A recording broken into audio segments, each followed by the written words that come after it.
Hello friends, welcome back to my YouTube channel Magadh Prakashan. उम्मीद करती हूँ कि आप सभी को मेरा वीडियो पसंद आ रहा हो। अगर आप सभी को मेरा वीडियो पसंद आ रहा है तो आप मेरे यूट्यूब चैनल को लाइक शेयर और सब्सक्राइब जरूर कीजिएगा। जैसा कि मैं पिछले हर वीडियो में बोलते आ रही हूँ कि मैं हर दिन एक मॉडल सेट का 150 प्रश्नों का व्याख्या करूँगी। तो मैं मॉडल सेट 1, 2, 3 और 4 का जो है वो 150 प्रश्नों का व्याख्या क्यों, आप लोग मेरे यूट्यूब चैनल पर जाइए और मेरे इस वीडियो को देखिए, पढ़िए और समझिए। चलिए आज के वीडियो में हम मॉडल सेट 5 के 150 प्रश्नों का व्याख्या करेंगे। तो आज का हमारा पहला सवाल है, ISWM का अर्थ है। ISWM का अर्थ है integrated solid waste management. Integrated solid waste management यानी एक ऐसी मैनेजमेंट है जो अपशिष्ट प्रबंध का एक व्यवहारिक समाधान है, एक एकत्रित दृष्टिकोण होगा जिसमें सभी प्रकार के कचरे का समूह प्रबंधन और 3R कम करे पुनः उपयोग और पुनः चक्र का नीतियों का रणनीतियों का कार्यान्वयन शामिल होगा। आज दूसरा सवाल हमारा, राष्ट्रीय युवा दिवस किस दिन मनाया जाता है। हमारा राष्ट्रीय युवा दिवस किस दिन, तो 12 जनवरी को मनाया जाता है। जैसे मैं आपको बता दूं कि भारत में स्वामी विवेकानंद जयंती अर्थात 12 जनवरी को प्रतिवर्ष राष्ट्रीय युवा दिवस के रूप में मनाया जाता है। यानी 12 जनवरी को जो है हमारा भारत में स्वामी विवेकानंद जयंती 12 जनवरी और राष्ट्रीय युवा दिवस मनाया जाता है। इस दिन मतलब जैसे इस आज का जो हमारा जो राष्ट्रीय युवा दिवस होता है वो 12 जनवरी विवेकानंद। तो मैं आपको बता दूं कि ये जो हमारा जो ये दिन होता है, दिवस होता है, तो इससे बहुत सारे विद्यालयों में, महाविद्यालयों में तरह तरह के कार्यक्रम किए होते हैं। जैसे रैलियाँ निकलती है, योगासन होता है और स्पर्धा आयोजित की जाती है, पूजा पाठ होता है, व्याख्यान होते हैं और विवेकानंद साहित्य के प्रदर्शन लगाई जाती है, यानी कि विवेकानंद की फ़ोटो लगाई जाती है। अगला सवाल है, सबसे अधिक ऊंचाई समुद्र तल से 4411 मीटर किस एयरपोर्ट की है। यानी सबसे अधिक ऊंचाई समुद्र तल से, यानी सबसे अधिक ऊंचाई समुद्र तल से 4411 मीटर किस एयरपोर्ट की है। यानी समुद्र तल से कौन सी ऐसी एयरपोर्ट है जिसकी मतलब ऊंचाई जो है वो 4411 मीटर है। तो मैं आपको बता दूं कि ये डायोचेंग एंडिंग एयरपोर्ट है, जो कि समुद्र तल से 4411 मीटर ऊंची है। जैसे कि मैं आपको बता दूं कि दायोचेंग एंडिंग हवाई अड्डा है जो समुद्र की सतह से 4411 मीटर की ऊंचाई पर स्थित है। ठीक है, यह सिचायन प्रांत में स्थित, यह सिचुआन प्रांत में स्थित है। यहाँ से 130 किलोमीटर की दूरी पर अभयारण्य है। अगला सवाल हमारा है, वन जीव संरक्षण अधिनियम 1972 के अधीन किस जीव का संरक्षण किया जाता है। यानी वन जीव संरक्षण अधिनियम के 1972 के अधीन किस जीव का संरक्षण किया जाता है। तो मैं आपको बता दूं, शाही जीव का संरक्षण किया जाता है। अब यहाँ पर है कि शाही जीव होता है क्या, तो मैं आपको बता दूं कि शाही लुप्त प्राय प्रजातियों में से एक है। इसे भारतीय वन जीव संरक्षण अधिनियम 1972 के अंतर्गत सुरक्षा एवं संरक्षण प्रदान किया गया। जिन शाही को इस अधिनियम का द्वारा संरक्षण प्रदान किया गया वह बंगाल शाही और हिमालय कालगी रहित शाही। ठीक है, अगला सवाल हमारा है, भारतीय संविधान के अनुच्छेद में यह घोषणा की गई है कि इंडिया अर्थात भारत है। यानी भारत के किस अनुच्छेद में यह घोषणा की गई है कि इंडिया अर्थात भारत, यानी इंडिया को, जैसे हम लोग भारत को इंग्लिश में इंडिया कहते हैं और इंडिया को हिंदी में भारत कहते हैं, तो ये किस अनुच्छेद में घोषणा की गई। तो मैं आपको बता दी, राज्यों का संघ में जो है इसकी घोषणा की गई। यानी मैं आपको बता दूं कि भारतीय संविधान के प्रथम भाग में अनुच्छेद 1.4 का संबंध भारत के नए क्षेत्र, नए राज्यों के, प्रदेशों के अथवा स्थापना, नए राज्यों के निर्माण, उनके क्षेत्र सीमाओं एवं नाम के परिवर्तन से अनुसार भारत अर्थात इंडिया राज्य संघ से होगा। ठीक है, अगला सवाल हमारा है, मृदा के कटाव को रोकने के लिए बड़े पैमाने पर वृक्ष लगाने को क्या कहते हैं। यानी मृदा जो है उसके कटाव को रोकने के लिए बड़े पैमाने पर वृक्ष लगाने को क्या कहते हैं, तो वनीकरण कहते हैं। जैसे कि आजकल हम लोग अपने आसपास देख रहे हैं कि हमारे आसपास वृक्ष की बहुत ज़्यादा कमी है, तो इसे ऐसे क्षेत्रों में वृक्ष लगाने को जो हम लोग कार्य करते हैं, यानी जहाँ पर वृक्ष की बहुत ज़्यादा कमी है और ऐसे जगह पर हम लोग वृक्ष लगाते हैं, तो बड़े पैमाने पर अगर वृक्ष लगाते हैं तो उसे लगाने को क्या कहते हैं, वनीकरण कहते हैं। ठीक है, अगला सवाल है, निम्नलिखित में से कौन सा क्षेत्र अशोक के साम्राज्य का भाग नहीं था। यानी अशोक के साम्राज्य का भाग नहीं था तो वो था मद्रास। मद्रास जो था वो इसका भाग नहीं था। यानी मैं आपको बता दूं कि युवा राजकुमार के रूप में अशोक एक प्रतिभाशाली सेनापति था। उसने उज्जैन और तक्षशिला में सफलतापूर्वक विद्रोहियों को पराजित किया। उसके शासन के दौरान मौर्य साम्राज्य की सीमाएं उत्तर और उत्तर पश्चिम कश्मीर और पेशावर, दक्षिण में मैसूर और पूर्व में उड़ीसा तक फैली हुई थी। संकीसा में विद्यमान अशोक के एक स्तंभ दर्शाता है कि कन्नौज भी अशोक के साम्राज्य में एक भाग था। यानी मैं आपको इसके टोटल इसके जो टोटल क्षेत्र हैं उसके बारे में मैं आपको बताई, लेकिन ये टोटल क्षेत्र, इसका जो टोटल क्षेत्र था जिसमें मद्रास शामिल नहीं था, जो शामिल क्षेत्र था वो था उड़ीसा, कश्मीर, पेशावर, दक्षिण मैसूर, पूर्व उड़ीसा, इस तरह से बहुत सारे जो क्षेत्र थे वो शामिल थे, पर मद्रास शामिल नहीं था। अगला सवाल है, निम्नलिखित में से किस लड़ाई में नेपोलियन फ्रांस का अंतिम हार हुई। यानी इसमें कौन सी ऐसी लड़ाई होती है जहाँ पर नेपोलियन फ्रांस की अंतिम हार हो गई थी। तो मैं आपको बता दूं कि इसकी अंतिम जो लड़ाई हुई थी वो हुई थी ट्राफलगर की लड़ाई। ठीक है, ट्राफलगर की लड़ाई जो हुई थी वो नेपोलियन की अंतिम लड़ाई, फ्रांस की अंतिम हार हो गई थी। अगला सवाल है, जनसंख्या के अध्ययन को क्या कहते हैं। जनसंख्या के अध्ययन को क्या कहते हैं। तो मैं आपको बता दूं कि जनसंख्या के अध्ययन को जनसंख्यायिकी कहते हैं। ठीक है, अगला सवाल है, जुरैसिक काल का माना गया पूरी तरह तैयार वृक्षीय फॉसिल कहाँ पाया गया। यानी फॉसिल कहाँ पाया गया। तो मैं आपको बता दूं कि वो छत्तीसगढ़ में पाया गया। नहीं, इसको मैं अच्छे से अगर आपको बता दूं तो वर्ष 2012 में छत्तीसगढ़ के सरगुजा के शंकरपुर गांव में जुरासिक युग के वृक्ष जीवाश्म यानी ट्री फॉसिल्स पाए गए। इस इलाके में 6 फॉसिल्स मिले हैं। इनमें सबसे बड़ा 18 फीट लंबा और 10 फीट चौड़ा इसका तना अब तक सही है। जीवाश्म लगभग 25 करोड़ साल पुराना है। ठीक है, अगला सवाल हमारा है, पारिस्थितिकी प्रणाली के प्राथमिक उत्पादक कौन होते हैं। यानी इसके उत्पादक कौन होते हैं। तो मैं आपको बता दूं पादप। यानी कि पादप या जीव जगत का एक बड़ी श्रेणी है जिसके अधिकांश सदस्य प्रकाश संश्लेषण द्वारा खाद्य बनाने में समर्थ होते हैं। अगला सवाल है उपराष्ट्रपति। यहाँ पर उपराष्ट्रपति किसके सदस्य नहीं होते हैं पूछ रहा है उपराष्ट्रपति। तो यहाँ पर 4 ऑप्शन दिया है। तो मैं आपको बता दूं कि उपराष्ट्रपति जो है वो सांसद यानी संसद सदस्य नहीं होते हैं। संविधान के अनुच्छेद 66 के अनुसार उपराष्ट्रपति संसद के किसी सदन या किसी राज्य की विधानमंडल किसी सदन का सदस्य नहीं होते हैं। और यदि संसद के किसी सदन या किसी राज्य के विधानमंडल के किसी सदन का कोई सदस्य उपराष्ट्रपति निर्वाचित हो जाता है तो यह समझा जाएगा कि उसने उस सदन में अपना स्थान उपराष्ट्रपति के रूप में अपने पद ग्रहण की तारीख में रिक्त कर दिया है। मतलब जैसे मैं आपको बता दूं कि उपराष्ट्रपति जो है वो संसद सदस्य में नहीं होते हैं। अगला सवाल हमारा है, गवर्नमेंट ऑफ इंडिया एक्ट 1935 किस पर आधारित था। तो मैं आपको बता दूं कि ये हमारा साइमन कमीशन पर आधारित था।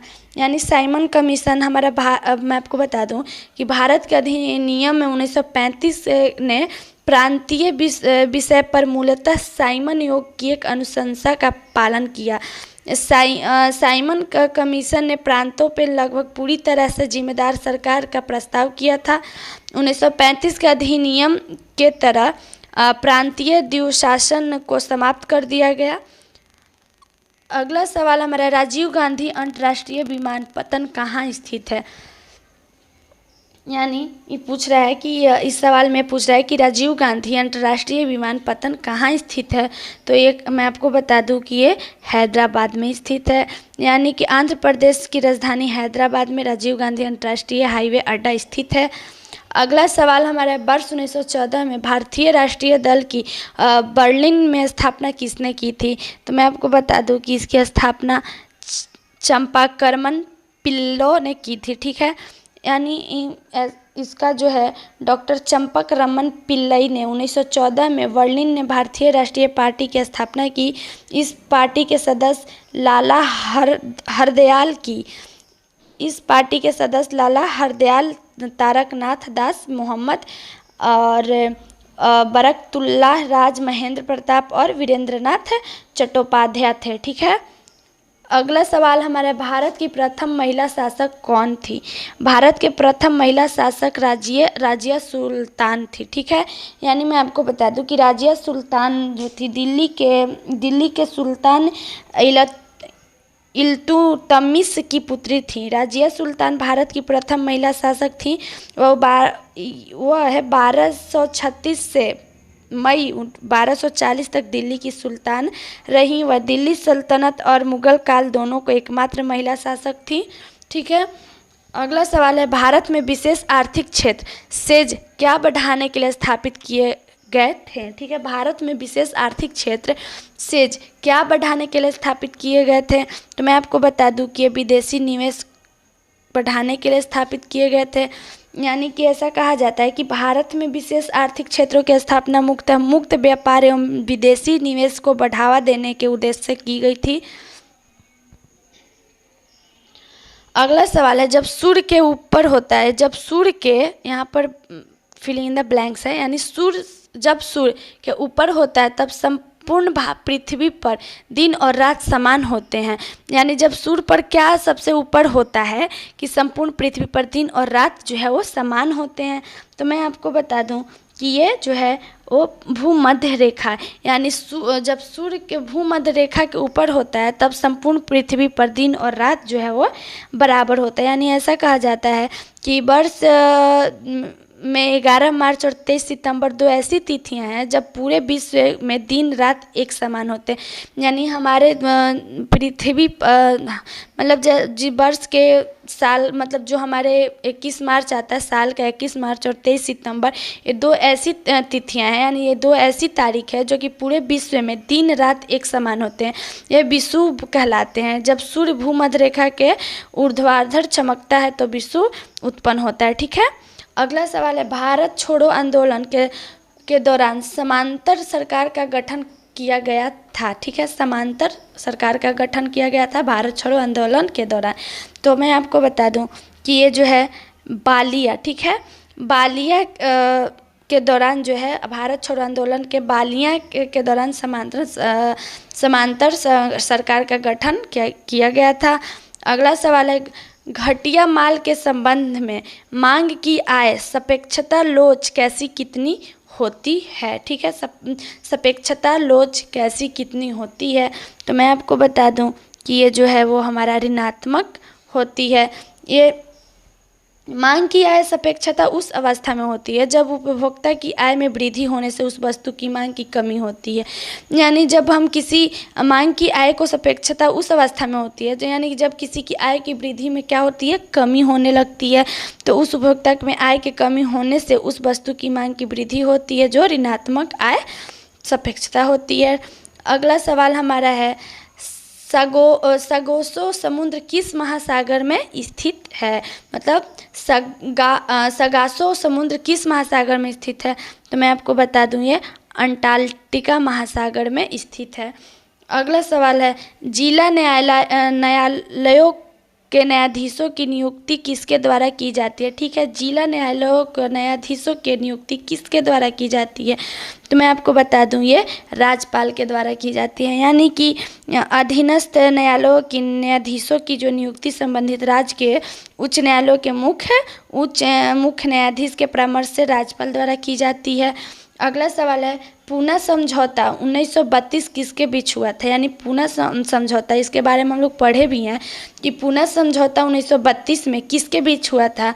तो मैं आपको बता दूं कि ये गांधी और अंबेडकर के बीच में हुआ था। यानी कि स्वतंत्रता पूर्व डॉक्टर अंबेडकर की सलाह पर अंग्रेज प्रधानमंत्री रैमजले मैकडोनल्ड के 17 अगस्त 1932 में कम्युनल अवार्ड के अंतर्गत दलितों को दोहरे वोट के अधिकार दिया गया था। ठीक है। गांधी जी इस प्रस्ताव के विरोध थे, मतलब गांधी जी जो थे इस प्रस्ताव के विरोध थे। उन्होंने यह तर्क दिया था कि इससे हरिजन हिंदुओं से अलग हो जाएंगे। मतलब उन्होंने यह तर्क दिया था कि जो हरिजन होते हैं वो हिंदुओं से अलग हो जाएंगे। इसी मुद्दे पर दोनों नेताओं के मध्य पूना समझौता हुआ था। अगला सवाल हमारा है, प्रथम विश्व युद्ध में जापान किसकी ओर से लड़ा था? जो हमारा प्रथम विश्व युद्ध हुआ था उसमें जो जापान है वो किसकी तरफ से लड़ा था? तो मैं आपको बता दूं कि ये जो है वो जर्मनी के खिलाफ यूनाइटेड किंगडम की ओर से लड़ा था। अगला सवाल है, योजना आयोग की स्थापना किस वर्ष की गई थी? योजना आयोग की स्थापना किस वर्ष की गई थी? तो मैं आपको बता दूं कि 1950 में की गई थी। जैसे कि स्वतंत्रता के बाद भारत ने आयोजन बनाने का एक औपचारिक मॉडल अपनाया और इसके तहत योजना आयोग जो सीधे भारत के प्रधानमंत्री को रिपोर्ट करता था। गठन 15 मार्च 1950 को प्रधानमंत्री जवाहरलाल नेहरू के अध्यक्षता में किया गया। भारत का योजना आयोग भारत सरकार की एक संस्था है जिसका प्रमुख कार्य पंचवर्षीय योजना बनाना है। अगला सवाल है, राजनीति और नीतियों के व्युत्पन्न शब्द इंद्रधनुषीय गठबंधन शब्द किसने दिया? यानी इंद्रधनुषीय गठबंधन शब्द किसने दिया? तो मैं आपको बता दूं कि इसका जो है वो शब्द बराक ओबामा ने दिया था। ठीक है। अगला सवाल हमारा है, वातावरण की वह परत जो रेडियो तरंग को परावर्तित करती है कौन सी है? ठीक है, वातावरण की वह परत जो रेडियो तरंगों को परावर्तित करती है कौन सी है? ठीक है, तो मैं आपको बता दूं कि ये आयान मंडल है। ठीक है, आयान मंडल एक ऐसी वातावरण की परत है जो रेडियो तरंग को परावर्तित करती है। अगला सवाल है, मौलिक अधिकारों पर यथोचित प्रतिबंध कौन लगा सकता है? तो मौलिक अधिकारों पे जो प्रतिबंध लगा सकता है वो है संसद। ठीक है, संसद एक मैं आपको बता दूं कि मौलिक अधिकार संपूर्ण नहीं होते हैं। ठीक है, तथा वह सार्वजनिक हितों की रक्षा के लिए आवश्यक उचित प्रतिबंधों के अधीन होते हैं। 1973 में केशव नंदन भारती बनाम केरल सरकार के मामले में सर्वोच्च न्यायालय ने अपने 1967 के पूर्व निर्णय को रद्द करते हुए निर्णय दिया कि मौलिक अधिकारों का संशोधन किया जा सकता है। मौलिक अधिकारों को संसद के प्रत्येक सदन में 2/3 बहुमत को पारित संशोधन द्वारा बढ़ाया और हटाया जा सकता है। ठीक है, अगला सवाल है, क्रूर महाजनपद की राजधानी कौन सी है? क्रूर महाजनपद की राजधानी कौन सी है? तो ये है इंद्रप्रस्थ। ठीक है, इंद्रप्रस्थ की राजधानी है। अगला सवाल हमारा है, सिंधु घाटी में खुदाई किए गए निम्न अवशेषों में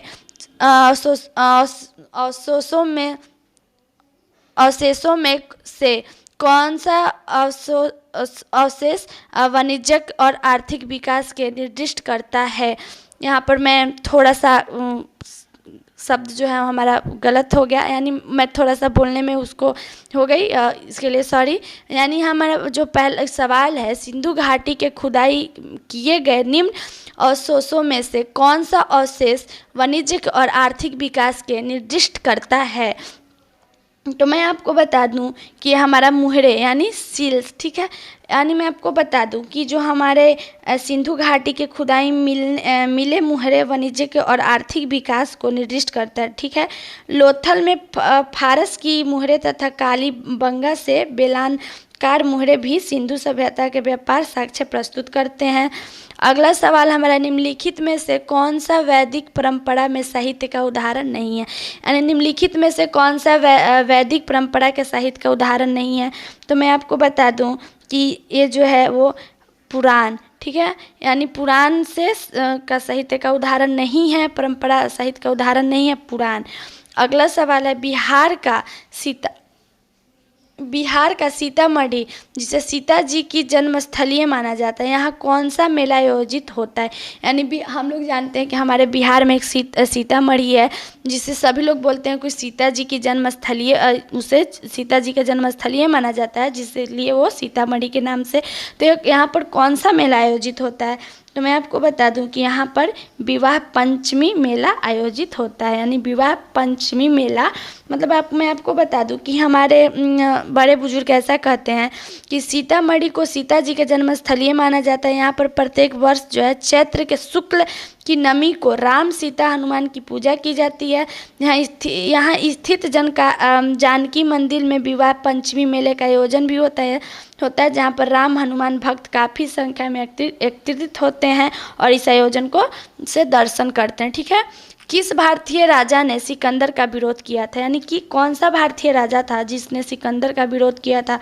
तो ये मैं बता दूं, पोरस जो था वो भारतीय राजा था जिन्होंने भारतीय राजा जिन्होंने सिकंदर का विरोध किया था। अगला सवाल है, वह नदी जो पश्चिमी घाट से नहीं निकलती है, तो वो हमारा है बारक। ठीक है, बारक वह नदी है जो पश्चिमी घाट से नहीं निकलती है। अगला सवाल है, बिहार राज्य में ऑपरेशन टोडरमल किस लिए चलाया गया था? तो मैं आपको बता दूं कि ये जो है भूमि सुधार तथा समुचित भूमि वितरण हेतु चलाया गया था। यानी ऐसा कहा जाता है कि बिहार राज्य में ऑपरेशन टोडरमल भूमि सुधार तथा समुचित भूमि वितरण हेतु चलाया गया था। अगला सवाल है, गया शहर किस नदी के किनारे स्थित है? यानी हमारा जो गया शहर है तो किस नदी पर स्थित है? तो मैं आपको बता दूं कि ये जो है वो फल्गु नदी पर स्थित है। यानी कि गया शहर जो है वो फल्गु नदी के किनारे, फल्गु नदी में स्नान कर तीर्थयात्री जो है वो मोक्ष प्राप्त करते हैं। यानी हमारे शास्त्र में ऐसा कहा जाता है कि जो लोग फल्गु नदी में स्नान करते हैं वो मोक्ष प्राप्त हो जाते हैं। अगला सवाल है, सबसे प्रसिद्ध कुषाण शासक कौन था? ठीक है, सबसे प्रसिद्ध कुषाण शासक कौन था?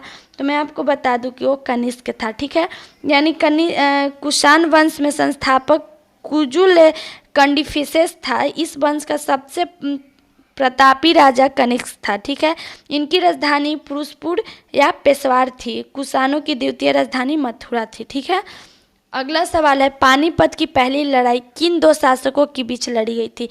ये हम लोग पानीपत की पहली लड़ाई के बारे में हम लोग 9th क्लास के इतिहास के बुक में पढ़ चुके हैं। पानीपत की लड़ाई कब हुई, किसके बीच हुई, किन दो शासकों के बीच लड़ी है, इससे जुड़ी हर बातें।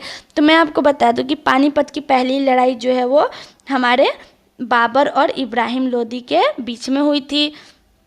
यानी नवंबर 1913 में पानीपत की पहली लड़ाई जो 21 अप्रैल 1526 ईस्वी को बाबर और इब्राहिम लोदी के बीच हुआ था। इसमें इब्राहिम लोदी जो था वो पराजय हुए तथा भारत के मुगल साम्राज्य की स्थापना हुई। ठीक है, यानी यहाँ पर इब्राहिम लोदी जो थे वो पराजय प्राप्त किए और हमारे भारत में मुगल साम्राज्य की स्थापना हुई। अगला सवाल है, गदर पार्टी की स्थापना कब और कहाँ हुई? यानी गदर पार्टी की स्थापना कब और कहाँ पर हुई? तो मैं आपको बता दूं, अमेरिका में हुई थी और 1913 में हुई थी। यानी कहाँ हुई थी? तो अमेरिका में हुई थी। और कब हुई थी? तो 1913 में हुई थी। मैं आपको बता दूं कि नवंबर 1913 में सोहन सिंह भागना ने हिंद एसोसिएशन ऑफ अमेरिका की स्थापना की। इस संस्था ने कालांतर में अंग्रेजी, उर्दू, मराठी और पंजाबी में एक साथ गदर या हिंदुस्तान गदर 1857 के विद्रोह की स्मृति नामक साप्ताहिक पत्रिका का प्रकाशन किया, जहां पर गदर पार्टी का स्थापना हुआ। अगला सवाल है, बिहार की सबसे ऊंची पहाड़ी पारसनाथ की ऊंचाई है। बिहार की सबसे ऊंची पहाड़ी जो है वो पारसनाथ है। तो इसकी ऊंचाई कितनी है? तो मैं आपको बता दूं कि इसकी ऊंचाई जो है वो 1166 मीटर है, यानी 1166 मीटर है। यानी बिहार की जो सबसे ऊंची पहाड़ी जो है वो पारसनाथ, वो कितनी ऊंची है? 1166 मीटर है। यानी कि ऐसा बोला जाता है कि बिहार की सबसे ऊंची पहाड़ी जो है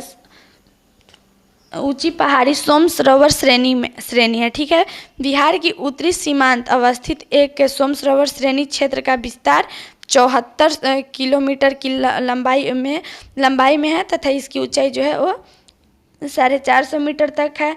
इस श्रृंखला की चोटी से होकर भारत नेपाल की सीमा गुजरती है। पश्चिम से पूर्व त्रिवेणी नहर के शीर्ष भाग एवं विघ्नत थोड़ी दरा के बीच बिहार इस श्रृंखला में है। मतलब इस तरह से जो टोटल इसकी जो है श्रृंखला, वो टोटल जो है हमारा मिलाकर 1166 मीटर जो है ऊंची है। अगला है, गांधी जी के विदेशी सामानों के बहिष्कार के आंदोलन का सदस्य क्या था, यानी गांधी जी के विदेशी सामानों के बहिष्कार के आंदोलन का उद्देश्य क्या था। तो मैं आपको बता दूं कि इसका उद्देश्य था लघु उद्योगों का प्रोत्साहन। ठीक है, लघु उद्योगों का प्रोत्साहन। जैसा कि मैं आपको बता दूं कि असहयोग आंदोलन 1920 से 1922 के दौरान की कई कार्यक्रमों के अलावे विदेशी वस्तुओं का बहिष्कार तथा इनके स्थान पर खादी के उपयोग का बढ़ावा देने के लिए चरखा को भी प्रोत्साहित किया गया था। यानी गांधी जी जो क्या किए थे, विदेशी सामानों का बहिष्कार करने के लिए चरखा को भी प्रोत्साहित किया गया था। गांधी जी द्वारा विदेशी सामानों के बहिष्कार का मुख्य उद्देश्य देश के मृत प्राय लघु उद्योगों का प्रोत्साहन देना था। अगला सवाल है, निम्न में से कौन सा नेता कांग्रेस के उग्रवादी दल से संबंधित नहीं है। यानी ये जो है यहाँ नेता, कांग्रेस नेता जो है उग्रवादी दल से संबंधित नहीं है। तो मैं आपको बता दूं कि ये जो है वो अरविंदो घोष से संबंधित नहीं है। अगला सवाल हमारा है, दूसरी गोलमेज कॉन्फ्रेंस में भारतीय राष्ट्रीय कांग्रेस का प्रतिनिधित्व किसने किया था। यानी दूसरी गोलमेज कॉन्फ्रेंस में भारतीय राष्ट्रीय कांग्रेस का प्रतिनिधित्व किसने किया था। तो मैं आपको बता दूं कि इसका M.K. गांधी ने किया था। यानी कि दूसरी गोलमेज कॉन्फ्रेंस में भारतीय राष्ट्रीय कांग्रेस के प्रतिनिधि महात्मा गांधी ने किया था। यह सम्मेलन 7 सितंबर 1931 में शुरू हुआ था। ठीक है, यह सम्मेलन जो है वो 7 सितंबर 1931 में शुरू हुआ था। अगला सवाल हमारा है, पहला भारतीय मंत्रिमंडल बिहार में संगठित हुआ। यानी पहला भारतीय मंत्रिमंडल जो है बिहार में संगठित हुआ, कब हुआ।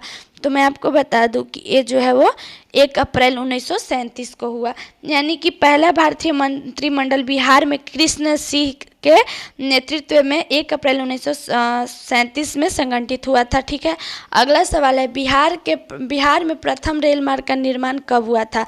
यानी हमारे बिहार में प्रथम रेल मार्ग का निर्माण कब हुआ था। तो मैं आपको बता दूं कि सन 1860 से 62 में हुआ था। यानी कि बिहार में प्रथम रेल मार्ग का निर्माण जो है 1860 से 62 में ईस्ट इंडिया कंपनी के काल में हुआ था। यह रेल लाइन कोलकाता से मुगल सराय तक बिछाई गई थी। यानी हमारा जो पहला बिहार में रेल मार्ग निर्माण हुआ था वो 1860 से 62 में हुआ था। और ये जो है वो कहाँ से, इसका जो रेल लाइन था वो कोलकाता से मुगल सराय तक बिछाई गई थी।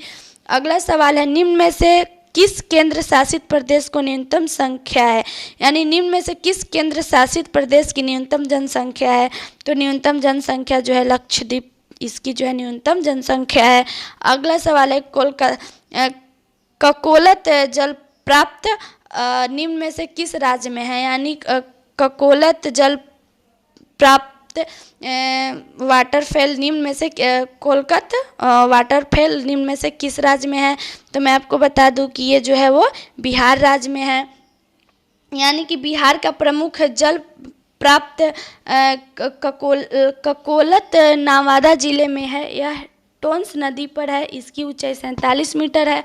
अगला सवाल है, बिहार राज्य में लीची अनुसाधन केंद्र की स्थापना की गई। यहाँ पर बिहार राज्य में लीची अनुसाधन केंद्र की स्थापना की गई, कब की गई। तो मैं आपको बता दूं कि ये जो है वो मुसहरी यानी मुजफ्फरपुर में। ठीक है, इसकी स्थापना मुजफ्फरपुर में केंद्र में हुई। अगला सवाल है, निम्न में से कौन सी देशांतर रेखा भारतीय मानक समय को निर्धारित करती है। यानी निम्न में से कौन सी देशांतर रेखा है जो भारतीय मानक समय को निर्धारित करती है। तो ये जो है 42.5 डिग्री को निर्धारित करती है। यानी कि ऐसा मैं बता दूं आपको कि भारत के मानक समय इलाहाबाद के निकट मिर्ज़ापुर के गुजरने वाली 82.5 मीटर पूर्वी देशांतर रेखा का माना गया है, जो कि ग्रीनविच समय से 5.5 घंटा आगे और 82.5 पूर्वी देशांतर 5 राज्यों उत्तर प्रदेश, मध्य प्रदेश, छत्तीसगढ़, उड़ीसा, आंध्र प्रदेश से होकर गुजरती है। अगला सवाल है, प्रो कबड्डी लीग के पहले विजेता कौन थे। यानी प्रो कबड्डी लीग के पहले विजेता कौन थे। तो पहले विजेता जयपुर पिंक पैथर्स थे। ठीक है, अगला सवाल हमारा है, सेंटीग्रेड तथा फ़ारेनहाइट तापमान किस अंश पर एक समान होते हैं। तो वो जो है वो हमारे -40 डिग्री अंश के तापमान अंश के समान होते हैं। अगला सवाल है, वह गुण कौन सा है जो प्रकाश तरंग में दिखता है पर ध्वनि तरंग में नहीं दिखता है? तो वह कौन सा गुण है जो प्रकाश तरंग में दिखता है पर ध्वनि तरंग में नहीं दिखता है? तो मैं आपको बता दूं कि यह है ध्रुवन। ठीक है, ये जो ऐसी तरंग है जो कि प्रकाश तरंग में दिखता है पर ध्वनि तरंग में नहीं दिखता है। यानी कि ऐसा कहा जाता है कि ध्रुवन ध्वनि तरंग में नहीं पाया जाता है। ध्रुवन में वैद्युत चुंबकीय विकिरण के स्पंदन को एक दिशा के नियंत्रित किया जाता है, इसलिए जो है वो ध्वनि तरंग में नहीं दिखता है। अगला सवाल है, माइक्रोफोन एक उपकरण है जो कि रूपांतरित करता है। माइक्रोफोन एक फोन उपकरण है जो कि रूपांतरित करता है। तो ये किसको रूपांतरित करता है? तो ये ध्वनि सिग्नल को धारा सिग्नल में रूपांतरित करता है। अगला सवाल है, किसी सिग्नल के तरंग रूप का अध्ययन किसके द्वारा किया जा सकता है? यानी मैं आपको बता दूं कि ये जो है वो स्वर मापी यानी सोनोमीटर के द्वारा किया जा सकता है। अगला सवाल हमारा है, मनुष्य को ध्वनि कंपन की अनुभूति किस आवृत्ति सीमा में होती है? यानी मनुष्य को जो है वो ध्वनि कंपन की अनुभूति किस आवृत्ति सीमा में होती है? तो ये जो है वो 20-20,000 की आवृत्ति सीमा में होती है। अगला सवाल है, विद्युत चुंबकीय विकिरण के लिए उनके बढ़ते हुए तरंग दैर्घ्य के क्रम में सही विन्यास बनाइए। तो मैं आपको बता दूं कि इसका जो है वो इसका सही उत्तर जो होगा वो 4 होगा। एक्स किरणें और रक्त दृश्य सूक्ष्म तरंग। यानी मैं आपको बता दूं कि कम होती ऊर्जा और तरंग दैर्घ्य के वृद्धि के क्रम में इलेक्ट्रोमैग्नेटिक स्पेक्ट्रम एक ऐसी प्रकार देखा जाता है जो कि गामा किरणों का तरंग दैर्घ्य 0.01 nm, एक्सरे 1 nm, अल्ट्रावायलेट किरणें 1.1 माइक्रोमीटर, दृश्य प्रकाश लाल और 0.7 माइक्रोमीटर और बैंगनी प्रकाश और 0.4 माइक्रोमीटर इंफ्रारेड रेडिएशन और 0.1 मिलीमीटर माइक्रोवेव कम से कम 10 सेंटीमीटर आमतौर पर 1 सेंटीमीटर रेडियो वेव की लंबी माध्यम और लघु तरंग होती है जो कि एक्स किरणें और दृश्य को सूक्ष्म तरंग दैर्घ्य में विनाश बनाती है। हमारा अगला सवाल है, पदार्थ की तरंगें किस प्रकार की होती है? यानी पदार्थ की तरंग किस प्रकार की होती है? तो दे ब्रॉगली तरंग। यानी दे ब्रॉगली तरंग की तरह हमारे पदार्थ की तरंगें द ब्रॉगली तरंग की तरह होती है। अगला सवाल है, निम्नलिखित में से कौन सा सवाल के 3 प्रमुख वर्गों में से नहीं आता है? तो जिम्नोस्पर्म जो है वो सवाल के 3 प्रमुख वर्गों में से नहीं आता है। अगला सवाल है, निम्नलिखित में से कौन जलने में सहायक होता है? यानी ऑक्सीजन है।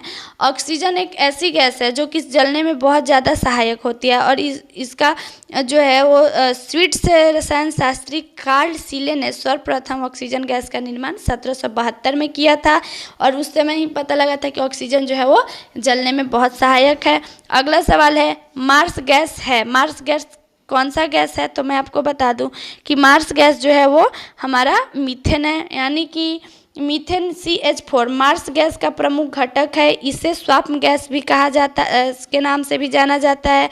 यह गैस भौगोलिक दृष्टि से कच्छ भूमि, दलदली भूमि या धंसने वाली भूमि, यानी कच्छ भूमि, दलदली भूमि और जो धंसने वाली भूमि होती है उस वनस्पति पदार्थ में अवयुजीवी जीवाणु अपघटन द्वारा उत्पन्न होती है। अगला सवाल है, बेयर का अभिकर्मक क्या होता है? बेयर का अभिकर्मक क्या होता है?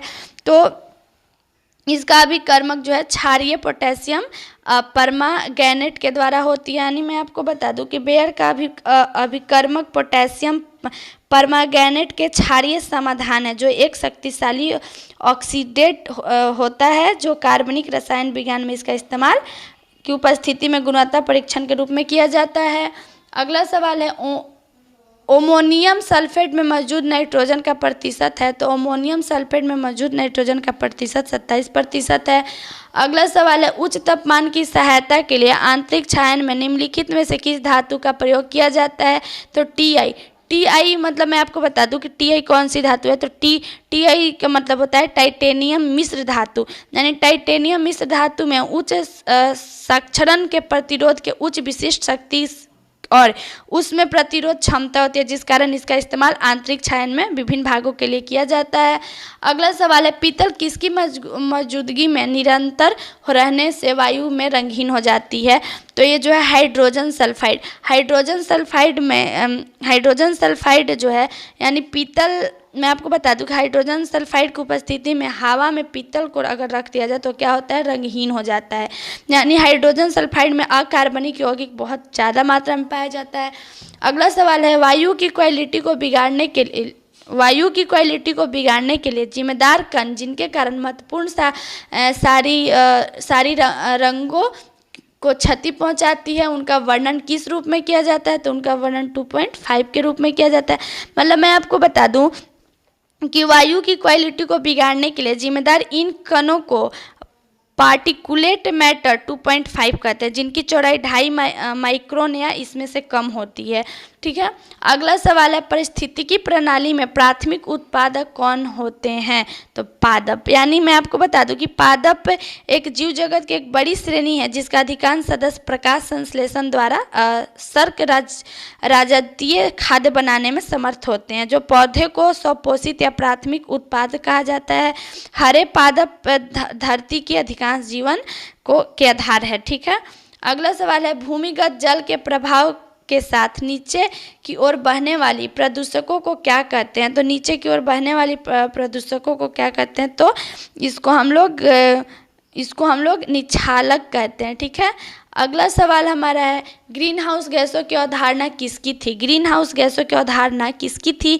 तो ये जो अवधारणा थी वो थी जोसेफ फ्यूरियर की थी।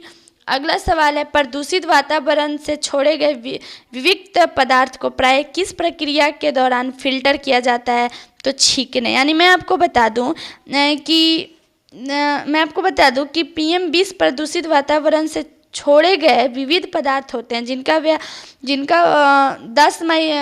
10 माइक्रोन से कम और 10 माइक्रोन से बड़े कण सामान्यतः नाक श्वास प्रणाली द्वारा फिल्टर किए जाते हैं। अगला सवाल है, तालाबों और कुओं में निम्नलिखित में से क्या डालने से मच्छरों को नियंत्रित करने में सहायता होती है? तो मैं आपको बता दूं कि ये जो है गैमोविसिया फिश नामक एक मछली आती है जो कि कुएं और तालाबों में डालने पर मच्छरों पर नियंत्रित पाने में सहायक होते हैं, क्योंकि मच्छरों को जो है इससे बहुत ज़्यादा ही प्रकोप होता है और इस पर नियंत्रित पाने में सहायक होता है। अगला सवाल है, इस ब्रह्मांड में मौजूद प्रत्येक वस्तु जो पदार्थ से निर्मित है उसे वैज्ञानिकों ने क्या नाम दिया? यानी इस ब्रह्मांड में जो मौजूद प्रत्येक वस्तु पदार्थ से निर्मित है उसे वैज्ञानिक ने क्या नाम दिया है? तो मैं आपको बता दूं कि इसे वैज्ञानिक ने द्रव नाम दिया है। द्रव यानी मैटर नाम दिया है। इस ब्रह्मांड में मौजूद हर एक वस्तु जिसमें सामग्री से बना है उसे पदार्थ मैटर कहा जाता है, या जिसे पदार्थ संदर्भित किया जाता है एक निश्चित द्रव्यमान में एक निश्चित मात्रा में होता है। ठीक है। अगला सवाल है, हमारे सौर मंडल का सबसे चमकीला ग्रह है, यानी हमारे सौर मंडल का जो सबसे चमकीला ग्रह है वो कौन सा ग्रह है? तो मैं आपको बता दूं कि वो सबसे चमकीला ग्रह शुक्र है। यानी शुक्र ग्रह जो है वो सूर्य से दूरी के क्रम में दूसरा ग्रह है। सभी ग्रहों में जो है वो सर्वाधिक चमकीला ग्रह है, यानी इसे पृथ्वी की बहन के रूप में भी जाना जाता है। यानी शुक्र को जो है वो पृथ्वी के वाहन के रूप में भी जाना जाता है। अगला सवाल है, सौर मंडल का सबसे अधिक गर्म ग्रह कौन सा है? यानी सौर मंडल में सबसे गर्म ग्रह कौन सा है? तो शुक्र ग्रह। यानी मैं आपको बता दूं कि शुक्र सूर्य के निकटवर्ती दूसरा ग्रह, यानी शुक्र जो है वो सूर्य से बहुत निकट ग्रह है। शुक्र के वायुमंडल में कार्बन डाइऑक्साइड की प्रचुरता है, इसके कारण यहाँ पर प्रेशर कुकर की दशा उत्पन्न होती है। यह सौर मंडल के सबसे दूसरा गर्म ग्रह है। अगला सवाल है, मानव शरीर में सबसे लंबी हड्डी है, यानी मानव के शरीर में, यानी हम लोग जो इंसान हैं, मानव हैं, हमारे शरीर में सबसे लंबी हड्डी कौन सी होती है? तो सबसे लंबी हड्डी जो होती है उर्वशित हड्डी जो होती है वो हमारे शरीर के सबसे लंबी हड्डी होती है। अगला सवाल है, कोडांतरक एक प्रोग्राम है, वह निम्न में से किसके प्रोग्राम का रूपांतरण है?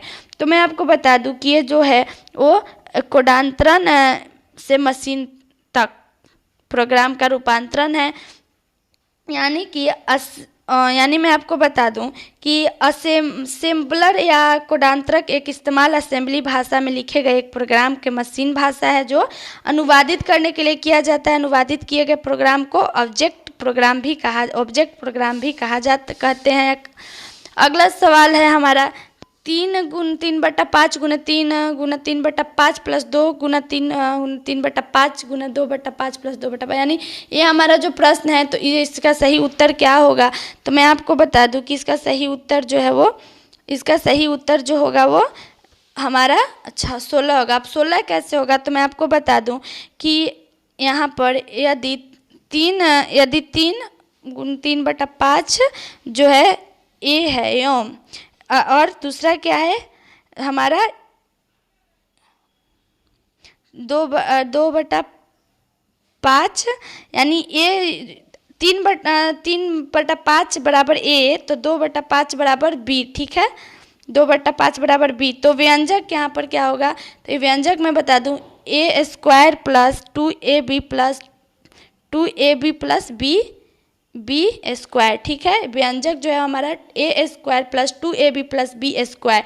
यहाँ तक आप लोग समझ रहे होंगे।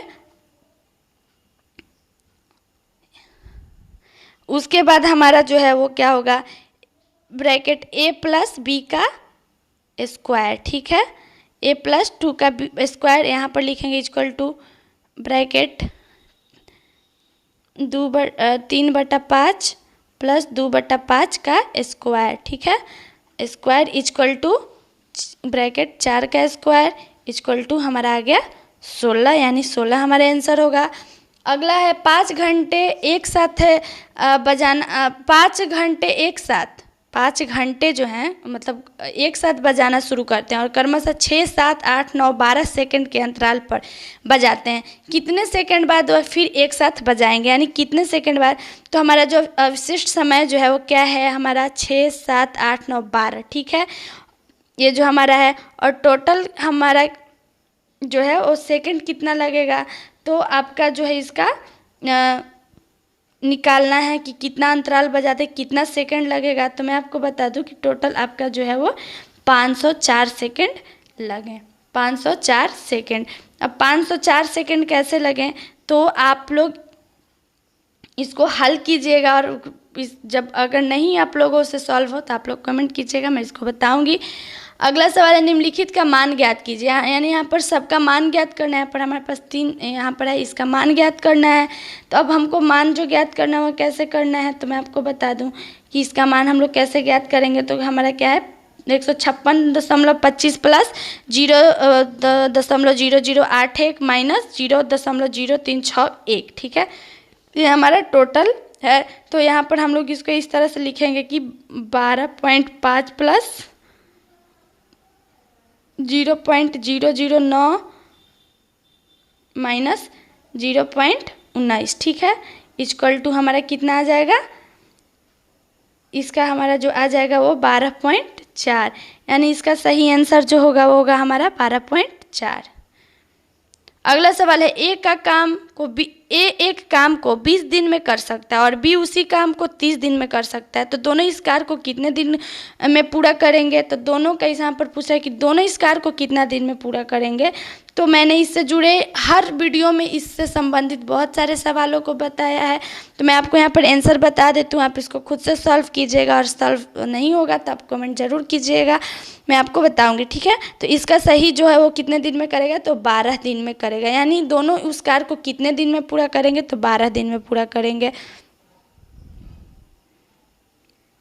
अगला सवाल है ए, बी और सी मिलकर 150 रुपये प्रतिदिन कमाते हैं, जबकि ए और सी मिलकर 94 रुपये कमाते हैं। बी सी मिलकर 76 रुपये कमाते हैं। तो सी की प्रतिदिन की कमाई कितनी होगी। ठीक है, यहाँ पर सी की जो है वो प्रतिदिन की कमाई पूछ रहा है।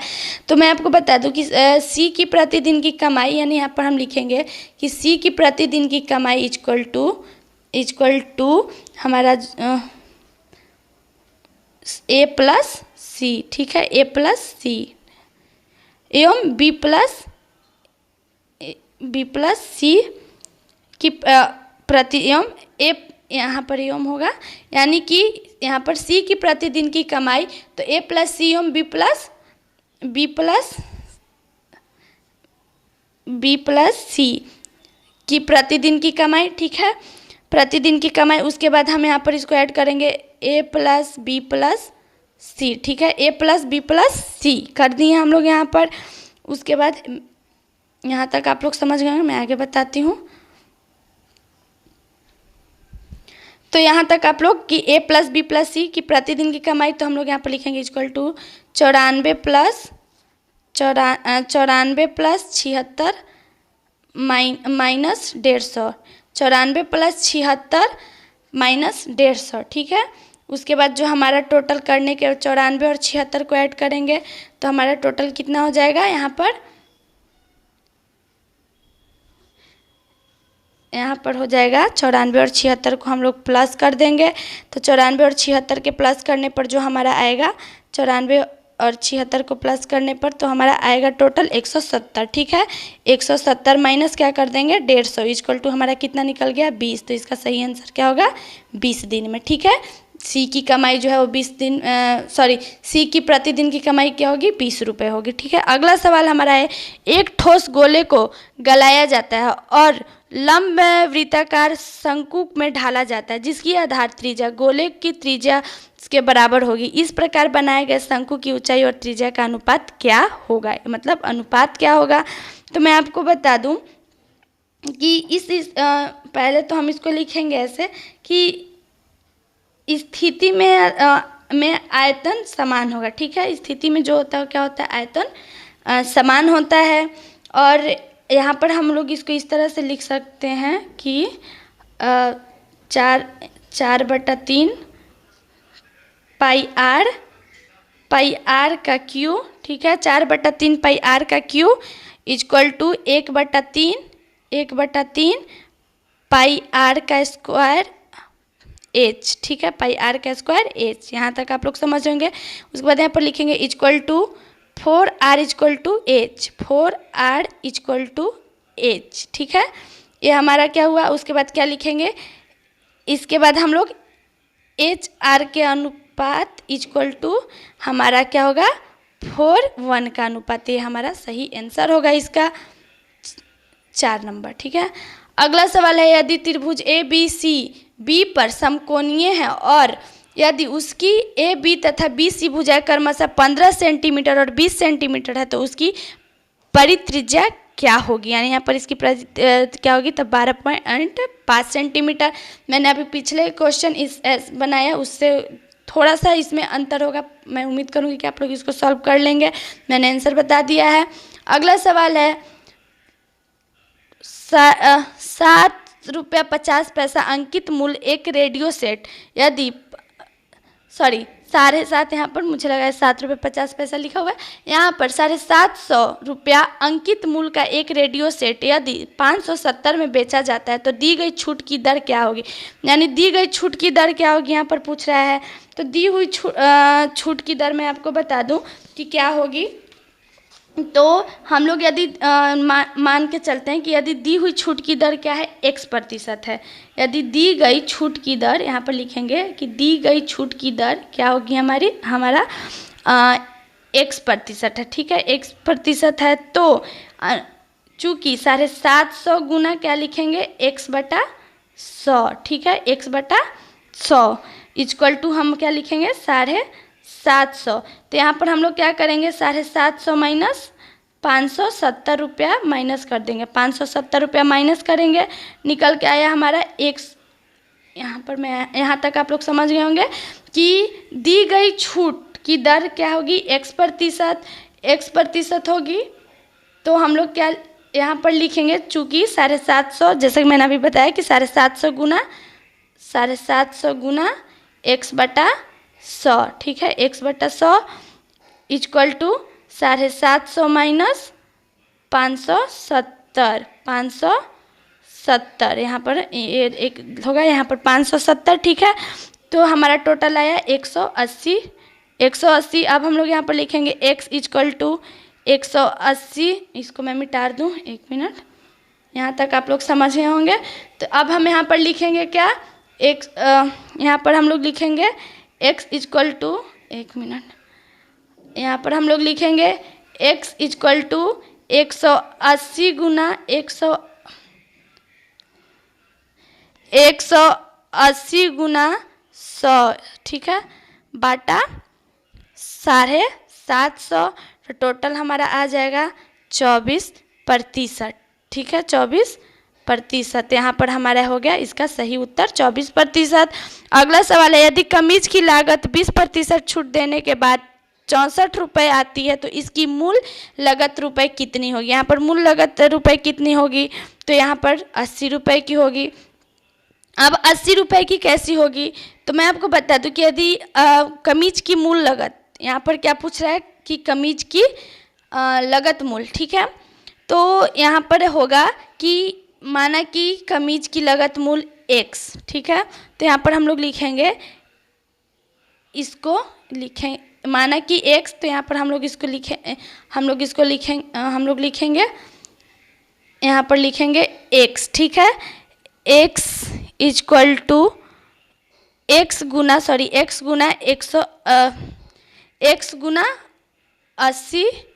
x गुना 80 बटा 100 इक्वल टू 64, ठीक है, x गुना 80 बटा 100 इक्वल टू 64, ठीक है, तो यहाँ पर लिखेंगे x इक्वल टू 64 गुना 100 बटा 80, ठीक है, 100 बटा 80, 64 गुना 100 बटा 100, यहाँ पर 80 लिखेंगे, ठीक है। एक मिनट, थोड़ा सा जगह कम होने की वजह से मुझे इसको बार बार मिटाना पड़ रहा है, पर यहाँ पर हम लोग मैंने जैसा भी बताया कि हम लोग लिखेंगे x से गुना 80 बटा 100 इक्वल टू 64, तो यहाँ पर हम लोग लिखेंगे x इक्वल टू 64 गुना 100, ठीक है, 100 बटा 80, ठीक है, 100 बटा 80, यानी हमारा टोटल क्या हो गया 80 रुपये। यहाँ पर इसका सही आंसर क्या हो गया 80 रुपये। अगला सवाल है, एक व्यापारी अंकित मूल्य पर 10% की छूट देता है, अभी भी उससे लागत मूल्य पर 17% का लाभ होता है। यदि वह अंकित मूल्य पर बेचता है तो लाभ प्रतिशत क्या होगी। यानी यहाँ पर अभी मैंने ठीक इसके पहले वाले सवाल को यहाँ पर उसी तरह से बनाया, मैंने इससे जुड़े बहुत सारे सवाल बताए हैं, तो मुझे उम्मीद है कि आप लोग इसको खुद से सॉल्व करेंगे। तो मैं इसका आंसर बता दूं कि 30, ठीक है, 30% क्या होगा उससे लाभ। तो हमारा अगला सवाल है, एक फैक्ट्री में प्रति 9 में से एक महिला कामगार है, यदि महिला कामगारों की संख्या 125 हो तो कामगारों की कुल संख्या क्या होगी। यानी एक फैक्ट्री में प्रति 9 में से एक महिला कामगार है, यदि महिला कामगारों की संख्या 125 है तो कामगारों की कुल संख्या कितनी होगी। यानी यहाँ पर कामगारों की कुल संख्या पूछ रहा है, तो जैसे हम यहाँ पर इसको इस तरह से भी बना सकते हैं कि कामगारों की कुल संख्या जो है वो कितनी है 125, ठीक है, तो कामगारों की कुल संख्या इक्वल टू 125, ठीक है, 125 गुना 9, यानी कि टोटल हमारा हो गया गुना 9, 125 गुना 9, यानी टोटल हमारा क्या हो गया 1125, यानी 1125, यानी टोटल फैक्ट्री में कामगारों की संख्या क्या है 1125, यानी 1125। अगला सवाल है, यदि a इक्वल टू बी का 2/3 और b इक्वल टू सी का 4/5 तो a अनुपात b अनुपात c का क्या होगा। ठीक है, तो यहाँ पर a अनुपात b अनुपात c का क्या होगा, तो मैं आपको बता दूं कि इसका क्या होगा। तो a यहाँ पर इसको इस तरह से बनाएंगे, a इक्वल टू b, ठीक है, a इक्वल टू b गुना 2/3 इक्वल टू a अनुपात b, ठीक है, यहाँ तक a अनुपात b। उसके बाद इसको इस तरह से लिखेंगे 2/3 इक्वल टू 8/12, ठीक है, 2/3, ठीक है, 8/12, ठीक है, यहाँ तक आप लोगों को समझ में आ रहा होगा। उसके बाद हम इसको लिखेंगे, इसको मिटा देती हूँ मैं। उसके बाद हम लोग लिखेंगे कि यहाँ पर क्या पूछ रहा है, a अनुपात b अनुपात c का क्या होगा। ठीक है, तो वहाँ तक मैंने आपको बताया। उसके बाद हम लोग लिखेंगे b इक्वल टू c, ठीक है, b इक्वल टू c गुना 4/5, ठीक है, यहाँ तक 4/5 इक्वल टू b अनुपात c सी। तो यहाँ पर क्या होगा, इक्वल टू 4:5 इक्वल टू 12:15, 12:15, ठीक है। उसके बाद हम लोग लिखेंगे चूँकि, यहाँ तक फिर मैं इसको मिटा रही हूँ,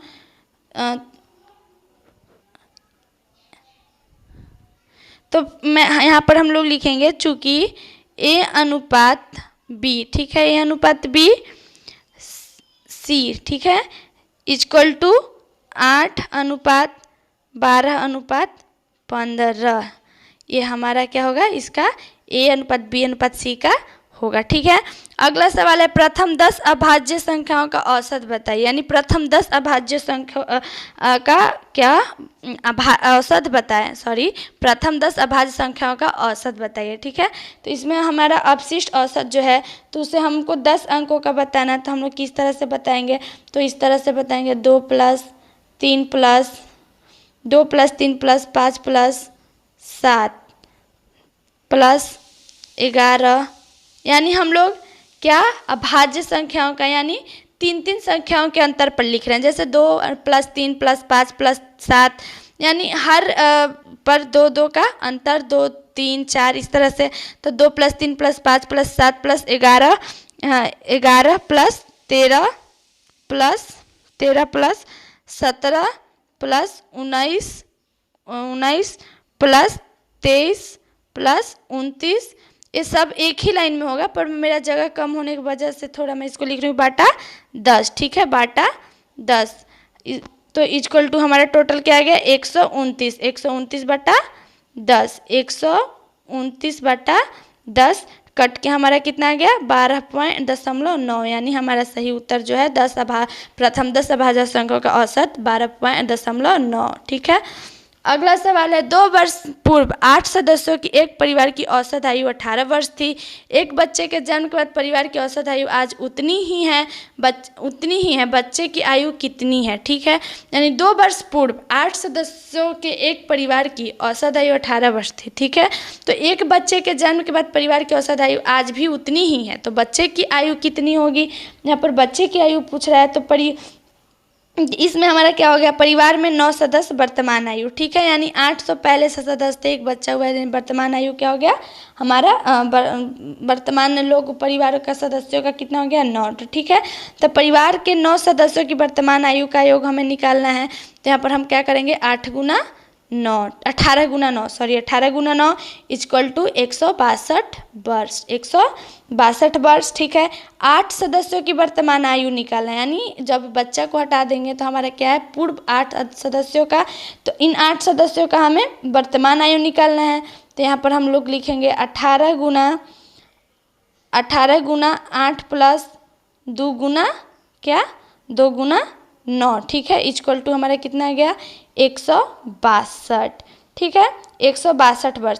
बच्चे की आयु पूछ रहे हैं यहाँ पर कि बच्चे की आयु क्या होगी, तो यहाँ पर हम लोग जो हमारा क्या है 18 × 9 तो 162, 8 बच्चों की, तो हमारा यहाँ पर हो जाएगा, यहाँ पर तो यहाँ पर 18 × 8 + 2 × 9, ठीक है।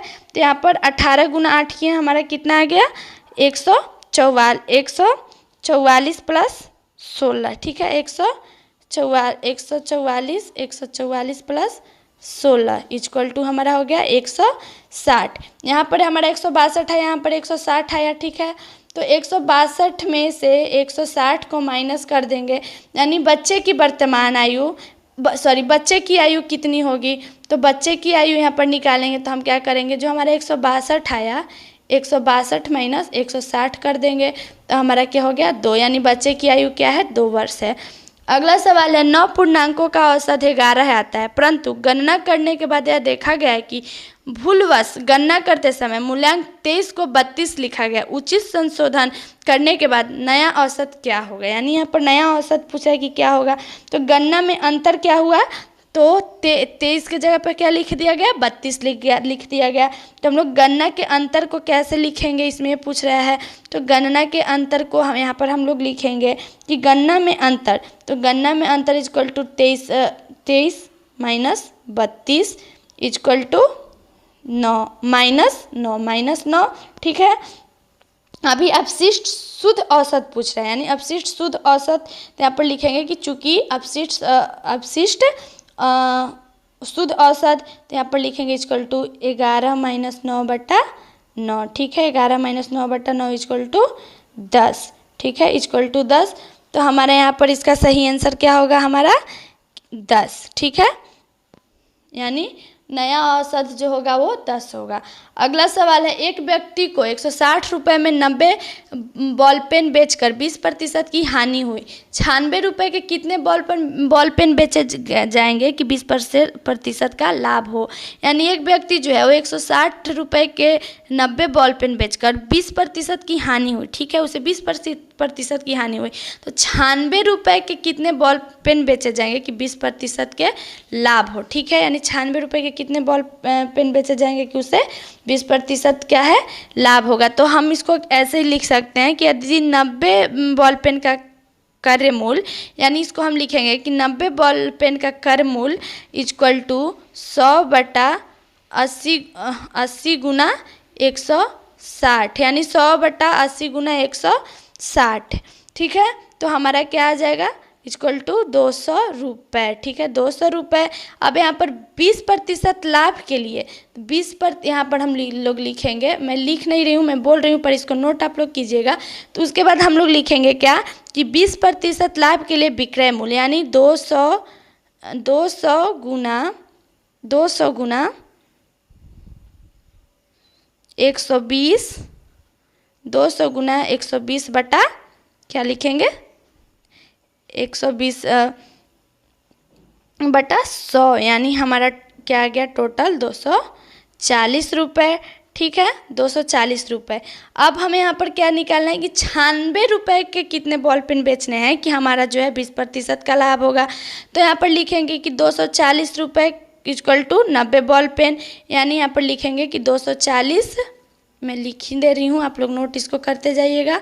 यहाँ पर हम लोग लिखेंगे कि 240 रुपये, ठीक है, ये रुपये है, ठीक है, इक्वल टू 90 क्या बॉल पेन, ठीक है, 90 बॉल पेन। उसके बाद हम लोग क्या करेंगे, चूँकि हम लोगों को 96 रुपये से बेचे गए 20% लाभ को निकालना है, तो हम लोग लिखेंगे कि चूँकि 96 रुपये, ठीक है, यहाँ पर 96 रुपये, यहाँ पर हम लोग लिखेंगे 96 रुपये इक्वल टू क्या, 90/240 गुना 96, ठीक है, 240 गुना 96 इक्वल टू हमारा क्या आ जाएगा। टोटल को हम लोग ऐसे, मैं पूरा इतना तक तो आप लोग समझ गए, यहाँ से आप लोग खुद इसको कर सकते हैं। तो हमारा टोटल कितना आ जाएगा निकल करके 36 बॉल पेन। तो यहाँ पर हमारा क्या है, 36 हो जाएगा इसका, यानी कि 96 रुपये में 36 बॉल पेन बेचे जाएंगे, जिसपे 20% के उसे लाभ होंगे, ठीक है। अगला सवाल है, एक विक्रेता 225 की कलाई घड़ी खरीदता है, उसकी मरम्मत पर 15 रुपये खर्च करता है। यदि वह उसे 300 में बेचता है तो उसे कितने % लाभ होगा। मैंने मॉडल सेट 2 जिन्होंने नहीं अभी तक देखा वो जाकर देखिए, मैंने इससे जुड़े 3 सवालों को हल करके बताया है, तो आप लोग उसे देखें और उसके अनुसार इसको हल कीजिएगा। मैं आपको आंसर बता दूं कि उसे कितना % लाभ हुआ, तो उसे टोटल जो है वो 25% का लाभ हुआ। अगला सवाल है, रमन के वेतन में इस वर्ष 5% की वृद्धि हुई। यदि उसका वर्तमान वेतन 1806 रुपये है तो पिछले वर्ष उसका वेतन कितना था। यानी रमन के पिछले वर्ष वेतन कितना था उसके बारे में पूछ रहा है। तो मैं आपको बता दूं कि रमन के यहाँ पर हम लोग लिखेंगे कि रमन की अवशिष्ट वेतन कितना है। तो यहाँ पर लिखेंगे इक्वल टू 100, ठीक है, 100/105, 100/105 गुना 1806, यानी अभी जो उसका वर्तमान वेतन है वो क्या है, 1806, यानी 1806 रुपये। टोटल हमारा क्या हो गया, 1720 रुपये हमारा आया। तो यहाँ पर इसका जो है वो 1720 रुपये पिछले वर्ष की वेतन था, ठीक है। अगला सवाल है, एक परीक्षा में 80% लड़के अंग्रेजी में पास हुए और 85% गणित में पास हुए, जबकि 75% लड़के दोनों विषयों में पास हुए। यदि 45 लड़के दोनों विषयों में फेल हुए तो परीक्षा में बैठे लड़कों की कुल संख्या बताइए। यानी यहाँ पर लड़कों की कुल संख्या, तो यहाँ पर हम लिखेंगे अंग्रेजी या गणित, ये दोनों विषयों के सफल विद्यार्थी, ठीक है, अंग्रेजी और गणित के जो हैं सफल विद्यार्थी लिखेंगे। उसके बाद हम लोग लिखेंगे कि सफल विद्यार्थी इक्वल टू 80 प्लस 85 माइनस 75, ठीक है, यानी 80 प्लस 85 माइनस 75 हम लोग कर दिए। अब यहाँ पर हमारा टोटल क्या आ गया निकल के 90%, यानी जो टोटल हमारे बच्चे इन तीनों में अंग्रेजी गणित इन दोनों विषय में सफल हुए, टोटल हमारे 90% बच्चे, ठीक है, 90%। यहाँ तक आप लोग समझ गए होंगे।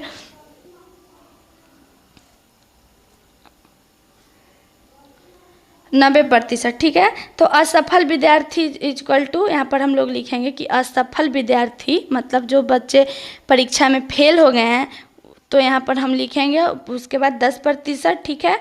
तो विद्यार्थी की कुल संख्या पूछ रहा है, तो विद्यार्थी की कुल यहाँ पर क्या है, परीक्षा में बैठे लड़कों की कुल संख्या लिखेंगे। उसके बाद हम लोग लिखेंगे इक्वल टू 100, ठीक है, 100 बटा 10 गुना 45, यानी 45 लड़के दोनों विषय में क्या हो गए फेल, तो 45 इक्वल टू हमारा क्या आ गया 450, यानी एग्जाम में टोटल जो बच्चे थे वो थे 450।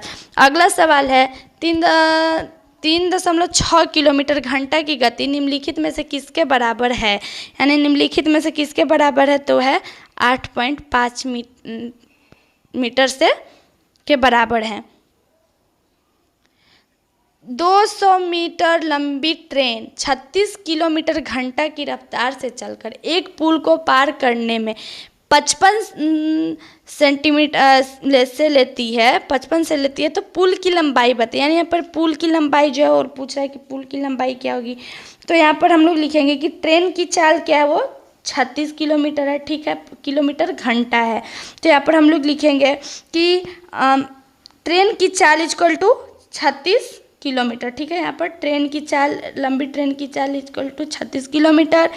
उसके बाद हम लोग लिखेंगे इक्वल टू, यहाँ पर जगह थोड़ा कम है, 36, ठीक है, 36 गुना 5/18, ठीक है, 5/18 इक्वल टू 10 मीटर सेकेंड, ठीक है, 10 मीटर सेकेंड। यदि पुल की लंबाई x मीटर है, यदि पुल की लंबाई क्या है, वो है x मीटर, ठीक है, पुल की लंबाई x मीटर हो तो हम लोग इसको लिखेंगे 10 इक्वल टू 200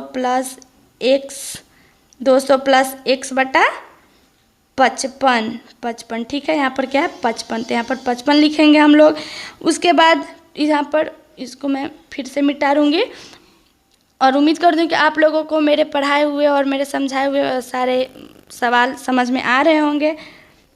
तो यहाँ पर हम लोग लिख दिए कि 10 बराबर 200 प्लस x बटा 55, ठीक है, इक्वल टू हम लोग लिखेंगे 200 प्लस x, ठीक है, इक्वल टू 550, ठीक है, 550। उसके बाद हम लोग लिखेंगे x इक्वल टू 550 माइनस 200, यानी टोटल हमारा क्या निकल के आ गया 550 माइनस 200 350 मीटर, यानी हमारा क्या होगा 350 मीटर, सही आंसर। दो बराबर राशि क्रमशः 60%, 5% के साधारण ब्याज पर उधार दी गई। दो ऋणों में अर्जित ब्याज 4 वर्ष में 960 रुपये जुड़ते हैं। उधार दी गई कुल राशि बताइए, यानी उधार दी गई कुल राशि क्या है, हमारा 2000 रुपये है। यानी आप लोग इसको खुद से सॉल्व कीजिएगा और कमेंट में बताइएगा कि आप लोग इसको सॉल्व कर पाए या नहीं कर पाए। अगला सवाल है 5% प्रति वर्ष चक्रवृद्धि ब्याज पर 800 रुपये कितने वर्ष में 882 हो जाएंगे, यानी कितने वर्ष में यहाँ पर 882 हो जाएंगे।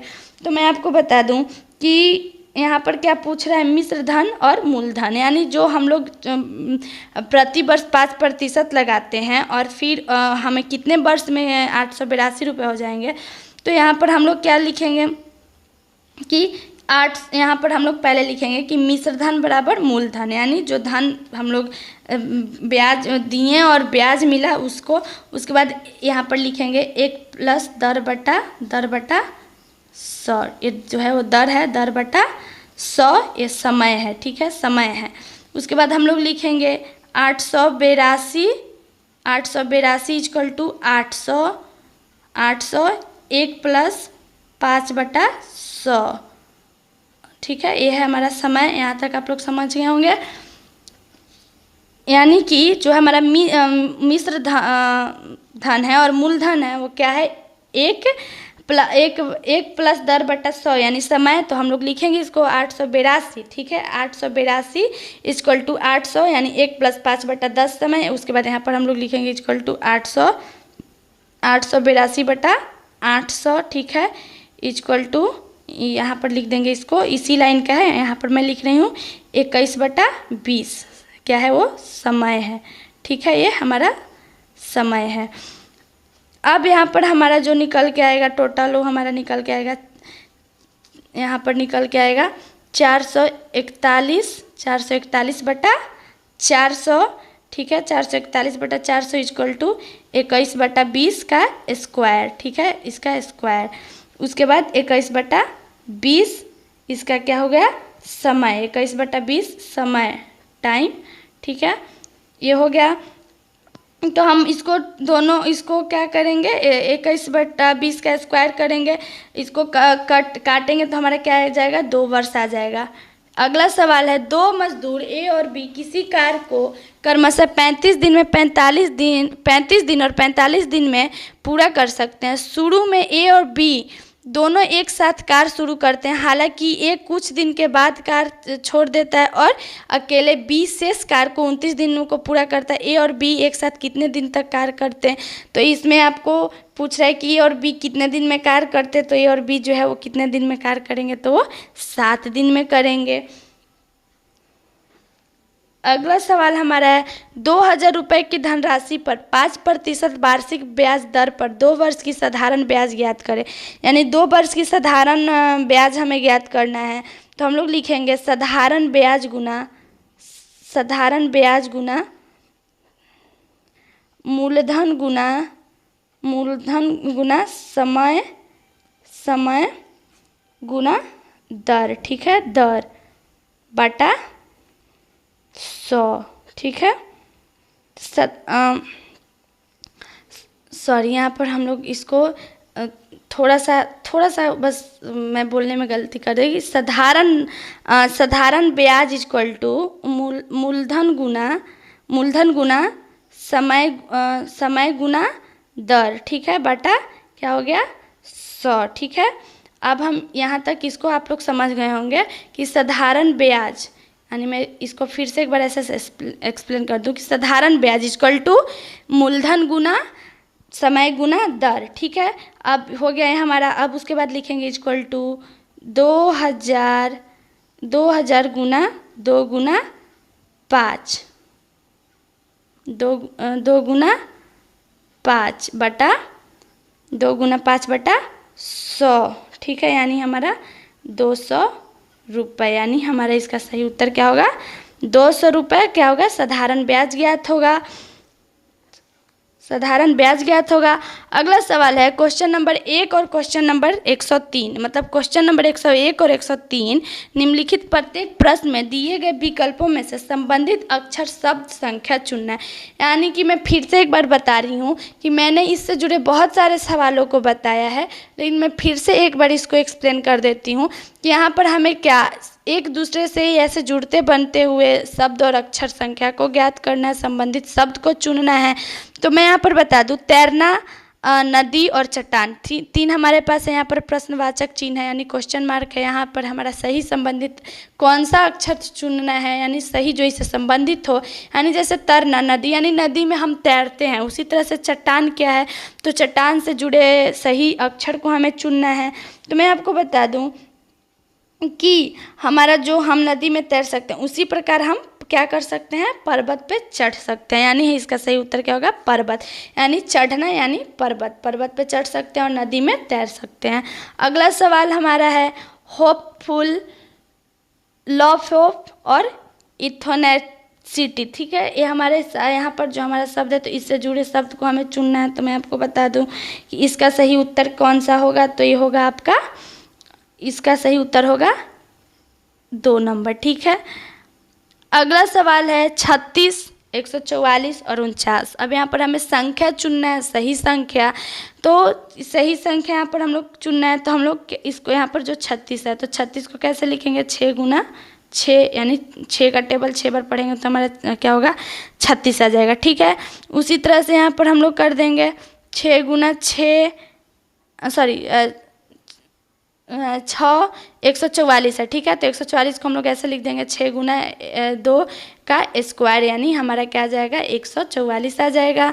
ठीक है, यानी 6 गुना 2 गुना 2 कर देंगे तो हमारा क्या आ जाएगा, 6 गुना 2 का स्क्वायर कर देंगे, यानी 6 गुना 2 गुना 6 गुना 2। ठीक है, तो हमारा आ जाएगा 144। उसके बाद 49 है, तो 49 को हम लोग 49 है, तो 49 को हम लोग लिखेंगे 7 गुना 7, यानी 49। तो अगला हमें चुनना है, तो अगला यहाँ पर हमारा क्या होगा, तो यहाँ पर हम लोग क्या करेंगे, 7 गुना 2 का स्क्वायर कर देंगे, तो हमारा क्या आ जाएगा, यहाँ पर सही संख्या 149। ठीक है, 7 गुना 2 का स्क्वायर कर देंगे तो हमारा आ जाएगा 149। अगला सवाल है क्वेश्चन नंबर 104 और 106। निम्नलिखित प्रत्येक संख्या में दिए गए विकल्पों में से विषम शब्द अक्षर संख्या युग्म चुनिए। यानी यहाँ पर विषम यानी उल्टा शब्द अक्षर और संख्या को चुनना है। तो यहाँ पर जो इसमें नहीं मिलता जुलता जो शब्द है, वो अक्षर है, उसे हमें चुनना है। तो इसका मैं आपको सही उत्तर बता दूं, तो इसका जो होगा वो होगा 3, MIDA। अब अगला सवाल है 64, 73, 46, 57, 38, 49, 41, 52। ये हमारा अगला सवाल है। तो अगले इसको हम लोग कैसे लिखेंगे,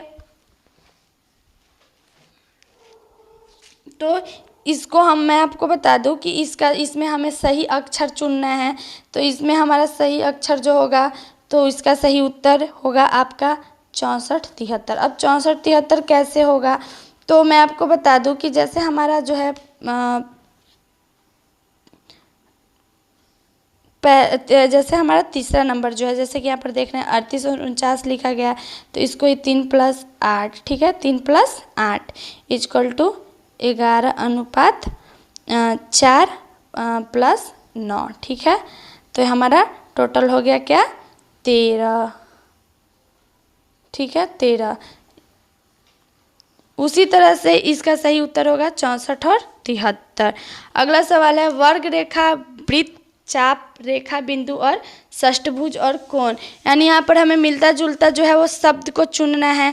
तो मैं आपको बता दूँ कि जो हमारा है, यानी यहाँ पर 4 बराबर रेखा से वर्ग बनता है। ठीक है, उसी तरह से चाप वृत्तांश से मिलने से वृत्त बनता है, और बिंदु को मिलाने से रेखा बनती है। तो ठीक है, तो यहाँ पर बिंदु से मिलाने से क्या बनती है, वो रेखा बनती है।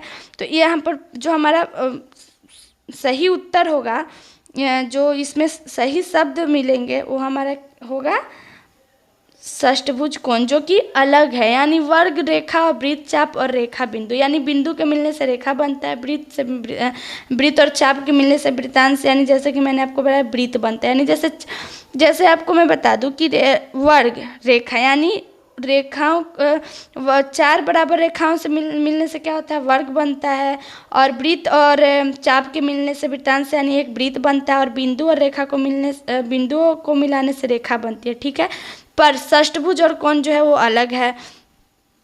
अगला सवाल है एक निश्चित कोड में ट्रिपल को लिखा जाता है, उस कोड में डिस्पोज को कैसे लिखा जाएगा, यानी डिस्पोज को किस तरह से लिखा जाएगा। तो यहाँ पर इसको हम लोग इसका सही उत्तर होगा ये। ठीक है, इस कोड से लिखा जाए। अगला सवाल, अभियान जिस तरह विजय से संबंधित है, उसी तरह परीक्षा संबंधित है। जैसे अभियान जो है वो विजय से संबंधित है, उसी तरह परीक्षा किस चीज़ से संबंधित है, वो तो परीक्षा जो हमारा है वो संबंधित है सफलता से। यानी अभियान जो है जिस तरह से विजय, यानी मैं आपको बता दूं कि अभियान में से विजय प्राप्त होता है, उसी प्रकार परीक्षा से हमें सफलता प्राप्त होती है। अगर हम किसी चीज़ को का परीक्षा देते हैं तो उससे हमें क्या होगी, सफलता प्राप्त होगी। नौका जैसे चप्पू से संबंधित है, उसी तरह से साइकिल किस चीज़ से संबंधित है, यानी नौका को चलाने के लिए चप्पू का उपयोग किया जाता है, उसी प्रकार साइकिल को चलाने के लिए किस चीज़ का उपयोग किया जाता है, पैडल का। ठीक है, पैडल से साइकिल चलता है। अगला सवाल हमारा है, बेमेल को चुनिए जो समूह से संबंधित नहीं है, यानी सचिव, परिषद, पैनल और कैबिनेट। तो इसमें जो इस से संबंधित नहीं है, तो इसमें तो सचिव जो है वो इससे संबंधित नहीं है। ठीक है, सचिव जो है वो इससे संबंधित नहीं है। अब इससे संबंधित कैसे नहीं है, तो सचिव को छोड़कर मतलब सभी मतलब जो है वो सब परिषद, पैनल और कैबिनेट जो है एक दूसरे से संबंधित है, पर सचिव एक दूसरे से संबंधित नहीं है। अगला सवाल है, गौरव 20 मीटर उत्तर दिशा में चलता है और बाईं ओर मुड़ता है और 40 मीटर चलता है, फिर बाईं ओर मुड़ता है और 20 मीटर चलता है, फिर दाईं ओर मुड़ने के बाद 20 मीटर चलता है। वह प्रारंभिक स्थान से कितना दूर है, यानी वो प्रारंभिक स्थान से कितना दूर है, तो अपने प्रारंभिक स्थान से जो है वो 60 मीटर की दूरी पे है।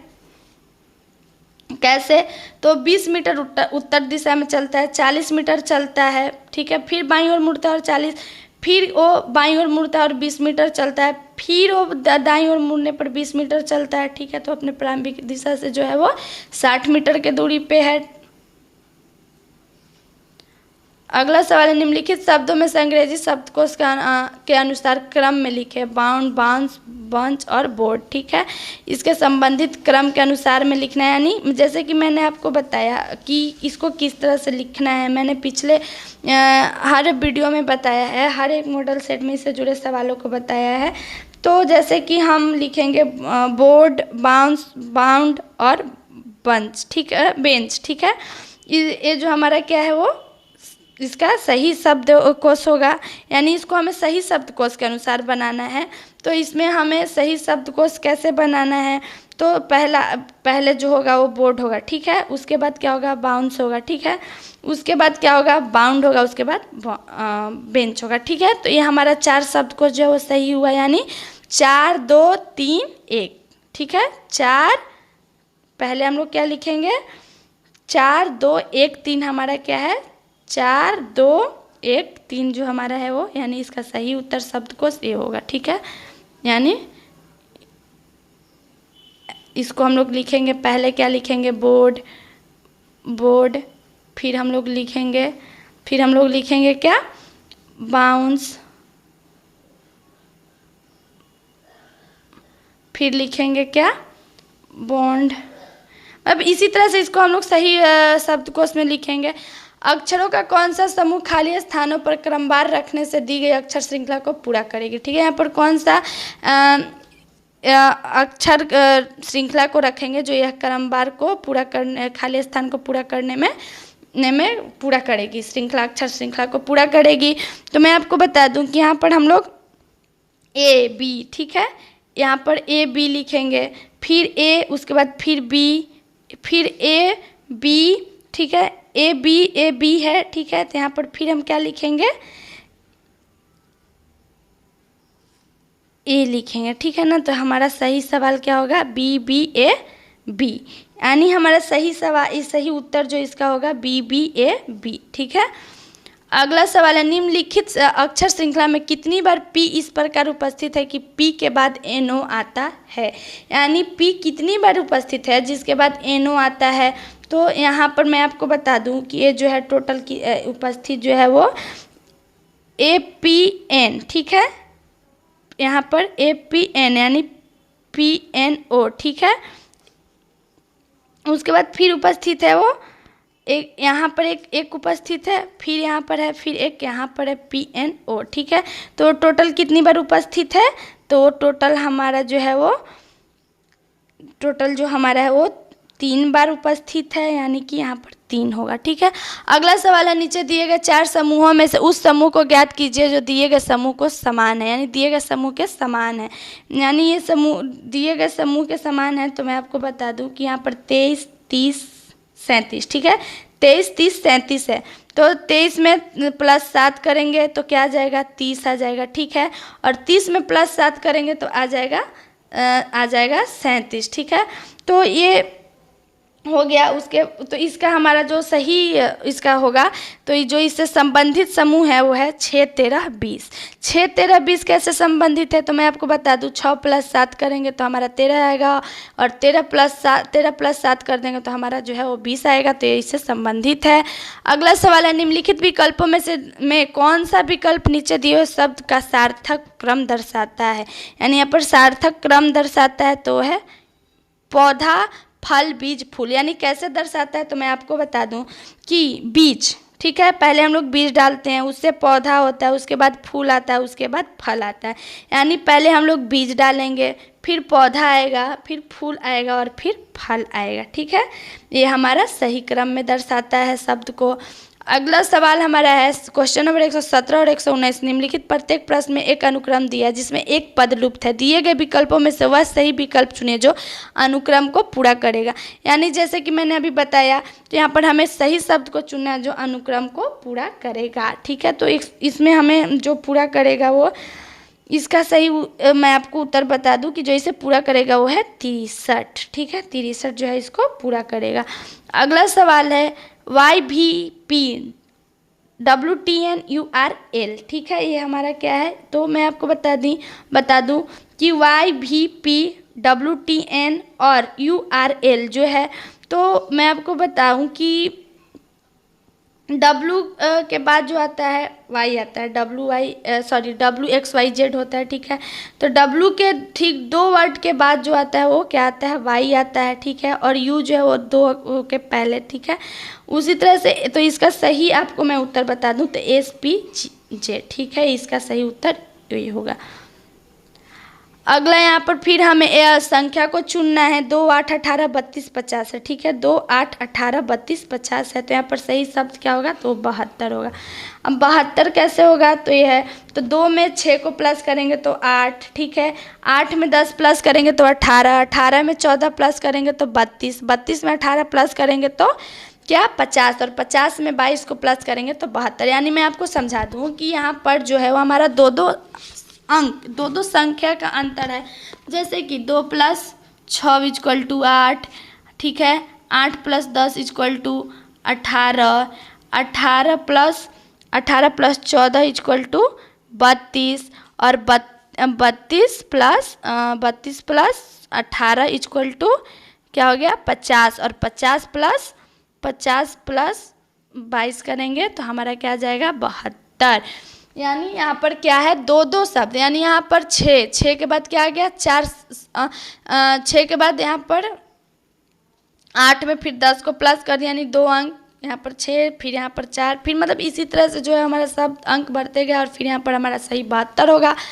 अगला सवाल है, यदि एक कूट भाषा में पार्क लिखा जाता है 53, 94 और सट लिखा जाता है 17, 69, 8 और पंडित लिखा जाता है 53, 20, 68, तो उसी कूट भाषा में निसहार को किस प्रकार लिखा जाएगा। यानी कि मैं आपको बता दूं कि इसमें क्या है, इसमें हमारा अल्फ़ाबेट नंबर के अनुसार कूट बैठाया गया है। तो उसी तरह से यहाँ पर जैसे कि मैं आपको बता दूं कि पर और मतलब यहाँ पर जो हमारा दिया गया वो अल्फ़ाबेट के नंबर के अनुसार बैठाया गया है। तो यहाँ पर निसहार को अल्फ़ाबेट में यानी आप लोग लिखिएगा, और ऐसे मान लीजिए कि पी, तो पी कितने अल्फ़ाबेट में पी कितने नंबर पे आता है, तो हम ऐसे इसको बोल सकते हैं ABCDEFGHIJKLMNOP, यानी कि 16वें नंबर पे 17वें नंबर पे। ठीक है, तो इसको इस तरह से हम लोग ऐसे लिखते जाएंगे। तो ये जो हमारा और निसहार जो है वो हमारा आएगा, तो निसहार आएगा 26, 17, 39, यानी 26, 17, 39 पे आएगा। निसहार को कूट भाषा में इस तरह से लिखेंगे। अगला भाषा, यदि माह की 5वीं तिथि मंगलवार है तो माह के तीसरे शुक्रवार के 3 दिन बाद कौन सी तिथि होगी।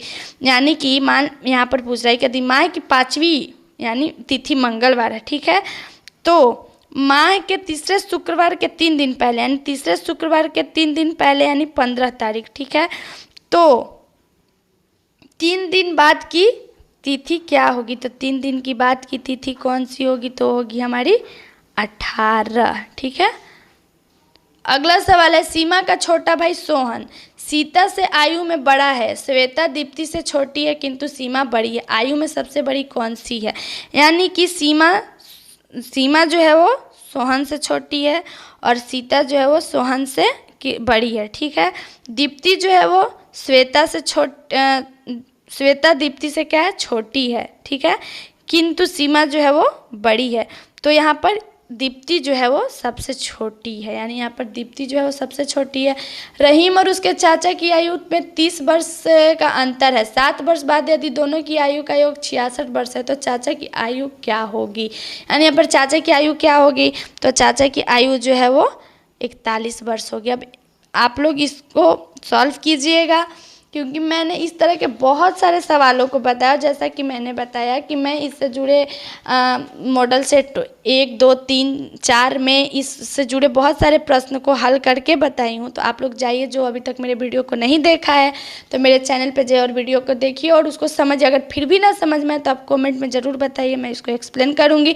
तो अगला सवाल है, एक कक्षा में सोहन का स्थान ऊपर से 7वें है और नीचे से 26वां है। कक्षा में कुल कितने विद्यार्थी हैं, यानी कक्षा में सोहन का स्थान ऊपर से 7वां है और नीचे से 26वां है। तो मैं आपको बता दूं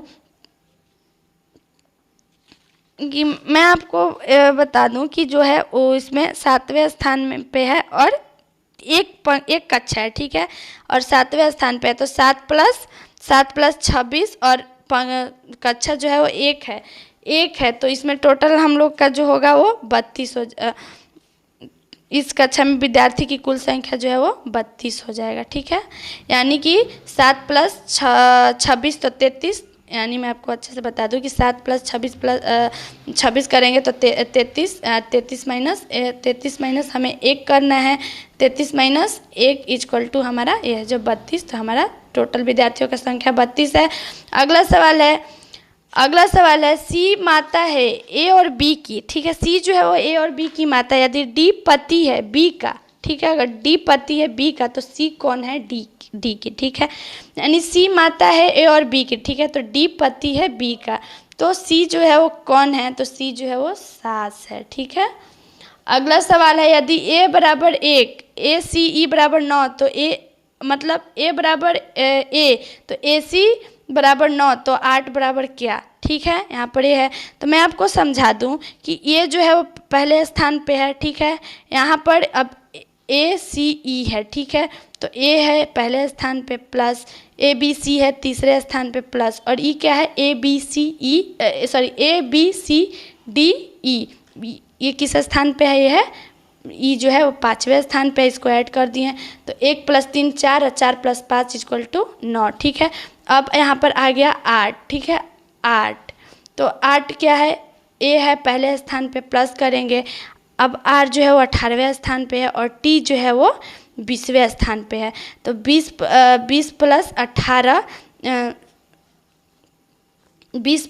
18 क्या हो गया 38 + 1 39, यानी हमारा जो है 8 जो है 39 होगा।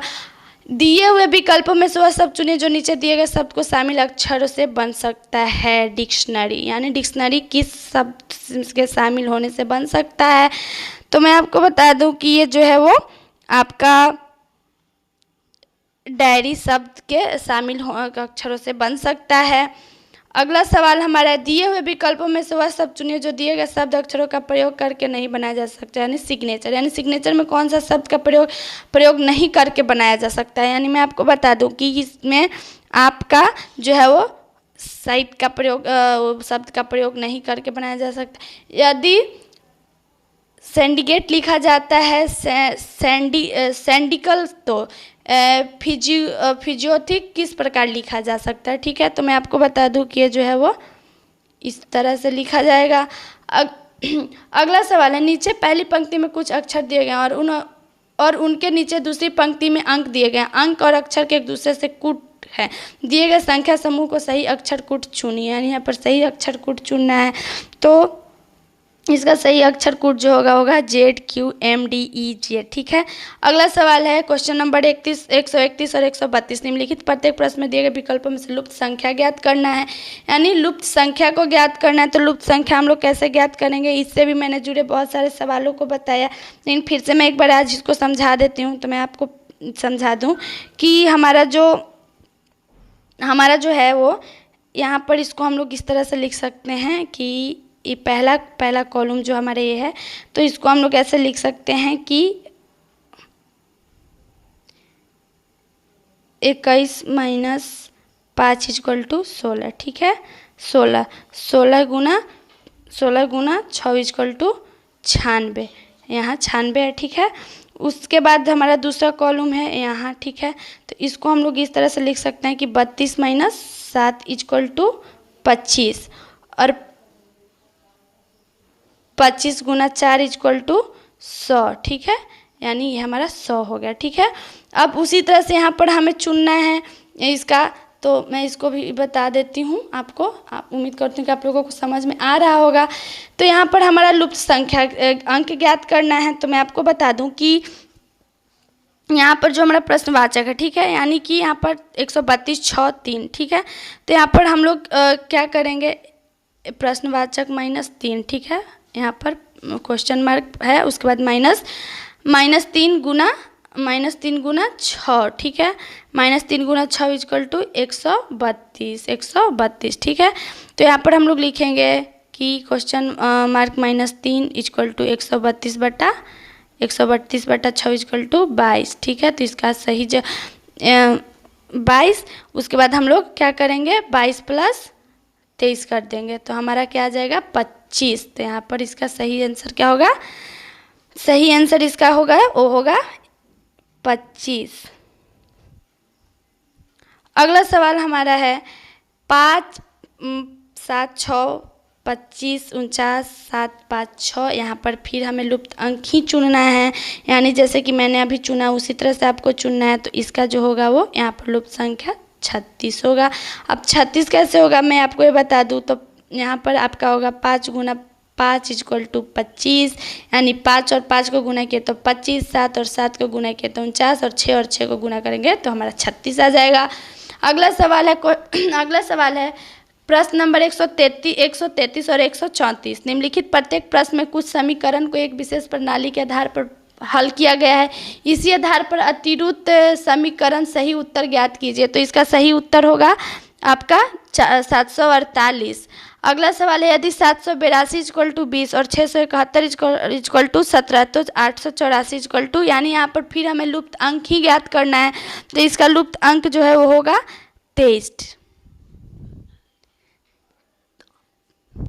अगला सवाल है एक दिन प्रातः 7 बजे नरेश ने सूर्य की ओर अपनी पीठ किए हुए चलना प्रारंभ किया। फिर वह बाईं ओर मुड़कर सीधे चलता रहा और फिर दाईं ओर मुड़कर सीधे चला, फिर बाईं ओर मुड़ा। अब उसका मुंह किस दिशा की ओर होगा, यानी अब उसका मुंह जो किस दिशा की ओर होगा, यानी दक्षिण दिशा की ओर होगा।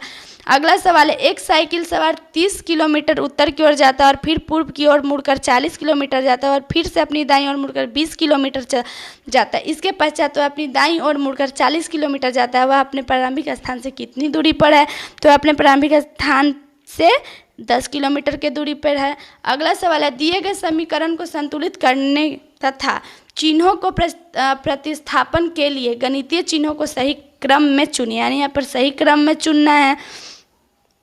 तो इसका जो है वो सही क्रम जो होगा वो होगा प्लस, यानी 9 + 7। ठीक है, -2 गुना 3 बराबर 10। यहाँ पर -2 गुना 3 हमारा इसका होगा। अगला सवाल है यदि प्लस का अर्थ है भागा, माइनस का अर्थ है गुना, गुना का अर्थ है माइनस और भागा का अर्थ है प्लस, तो 35 + 7 - 5 भागा 5 गुना 6। तो यहाँ पर क्या होगा, तो मैं आपको बता दूं कि यहाँ पर जो संख्या होगा वो होगा आपका 24। ठीक है, अगला सवाल है क्वेश्चन नंबर 139 और 140। निम्नलिखित प्रत्येक प्रश्न में 2 कथनों के आगे निष्कर्ष 1 और 2 दिए गए। आपको कथनों को सत्य मानकर विचार करना चाहे वो सामान्यतः तथ्यों से भिन्न प्रतीत होता है। आपको निर्णय है कि दिए गए निष्कर्ष में से कौन सा यदि कोई हो निश्चित रूप से तो दिए गए कथनों के आधार पर निर्दिष्ट करें। ठीक है, तो यहाँ पर हमारा जो है वो दो कथन दिया गया है। पहला, मेरी कक्षा में सभी विद्यार्थी बुद्धिमान हैं, सुनीला बुद्धिमान नहीं है। तो इसका जो आपको मैं बता दूं कि ना तो निष्कर्ष 1 और ना ही 2 निकलता है। यहाँ पर दो कथन है और निष्कर्ष यहाँ पर 4 ऑप्शन। तो पहला ऑप्शन है कि ना तो निष्कर्ष 1 निकलता है और ना ही 2, तो और दूसरा है केवल निष्कर्ष 1 निकलता है, तीसरा है केवल 2 निकलता है और चौथा है कि 1 और 2 दोनों निकलते हैं। तो मैं आपको बता दूं कि इसका सही निष्कर्ष जो है वो केवल 1 निकलता है। कथन क्वेश्चन नंबर 140, यहाँ पर कथन जो है वो 2 दिया गया है, यानी शिक्षा अवलोकित करने की एक प्रक्रिया है, और दूसरा जो है मस्तिष्क को अज्ञानात्मक पहलू के मर्म के प्रबोधन के लिए प्रकाश की आवश्यकता होती है। और निष्कर्ष में शिक्षा एक प्रकाश है जो मस्तिष्क के अंधकार को दूर करता है। शिक्षा मस्तिष्क के लिए एक स्थिर प्रक्रिया है। निष्कर्ष ये है। अब इसमें हमें विचार करना है कि क्या हमारा दोनों निष्कर्ष जो है वो सही है या एक ही सही है। तो मैं आपको बता दूं कि इसका सही निष्कर्ष जो है वो 2 है, यानी केवल निष्कर्ष 1 निकलता है। शिक्षा एक ऐसा प्रकाश है जो इंसान के दिमाग के अंधकार को दूर करता है। अगला सवाल है, 5 लड़के A, B, C, D और E के पंक्ति में खड़े हैं। D E की दाईं ओर है और B खड़ा है E के बाईं ओर, किंतु A की दाईं ओर, D बाईं ओर, C के जो दाएं छोर पर खड़ा है, बीच में कौन खड़ा है? यानी D और C के बीच में के दाईं ओर छोर पर कौन खड़ा है? तो मैं आपको बता दूं कि इसमें E खड़ा है। ठीक है। अगला सवाल है, दिहाड़ी मजदूर A, B और C में 178 को इस प्रकार बांटा गया है। A को C से 4 कम मिले, B को A से 15 रुपये अधिक मिले और C को B से अपेक्षा 11 रुपये कम मिले। उन्हें हिस्से में किस अनुपात में है, यानी किस अनुपात में है? तो इसका सही उत्तर होगा 53:68:57। ठीक है। अगला सवाल हमारा, यदि महीने का तीसरा दिन सोमवार है, महीने के 21वें दिन से 5वां दिन क्या होगा? यानी एक महीने का तीसरा दिन जो है वो सोमवार है, तो महीने के 21वें दिन में 5वां दिन क्या होगा? तो इसका 5वां दिन पूछ रहा है यहाँ पर कि 5वां दिन क्या होगा। तो इसका जो है अंश सोमवार जो है 10, 17, 24, तो इसका मतलब यानी इसका जो तीसरा सोमवार है तो इसका अंश सोमवार जो आएगा वो होगा 10, 17 और 24, यानी 10 तारीख को, 17 तारीख और 24 तारीख को। तो इसका जो हमारा पूछ रहा है कि 21वें दिन के 5वें दिन क्या होगा, यानी जो हमारा 21वें दिन का 5वां दिन होगा वो होगा बुधवार। अगला सवाल हमारा, दिए गए पैटर्न को ध्यानपूर्वक अध्ययन करें और उस संख्या का चयन करें जो कि प्रश्न चिन्ह के स्थान पर आएगी, यानी यहाँ पर उस संख्या को चुनना जो प्रश्न चिन्ह पर आएगी। ठीक है। तो इसका सही उत्तर होगा हमारा 15। अब 15 कैसे होगा? तो मैं आपको बता दूं कि 15 कैसे होगा। तो यहाँ पर हम लोग करेंगे 15 गुना 14। ठीक है। तो यहाँ पर आएगा 196। तो उसी तरह से यहाँ पर 18 गुना 15 कर देंगे तो आ जाएगा 255। 17 गुना 16 किए तो हमारा आ गया 96। तो ये हमारा सही उत्तर होगा। अगला सवाल है, दी गई आकृति में कितने त्रिभुज मौजूद हैं? तो दी गई आकृति में हम लोग भी देखेंगे कि इसमें टोटल कितने त्रिभुज मौजूद है। तो इसमें 30 त्रिभुज मौजूद है। अगला सवाल है, कौन सी आकृति प्रश्न आकृति के प्रतिरूप को पूरा करेगी? यानी यहाँ पर कौन सा आकृति प्रश्न आकृति के प्रतिरूप को पूरा करेगा? तो वो है आपका ये वाला। ठीक है। अगला सवाल है, दिए गए विकल्पों में से लुप्त अंक ज्ञात कीजिए, यानी लुप्त अंक को ज्ञात करना है। तो इसका लुप्त अंक जो है वो होगा आपका 222। अब 222 कैसे होगा? तो मैं आपको बता दूं कि इसमें 222 जो है वो यहाँ पर जैसे हम लोग करेंगे 5 गुना 2 प्लस 2, ठीक है, वो 12 आ गया। यानी 5 गुना 2 प्लस 2 करेंगे तो 12 आएगा। फिर हम करेंगे 12 गुना 2 प्लस 2, यानी यहाँ पर हमारा जो 12 है इसमें 2 गुना 2 प्लस 2 करेंगे तो हमारा आ जाएगा 54। ठीक है। उसके बाद हम लोग करेंगे 26 गुना 2 प्लस 2, यानी 26 गुना 2 प्लस 2 करेंगे तो यहाँ पर यहाँ पर जो है हमारा 12 गुना 2 प्लस 2 करेंगे तो 26 आएगा।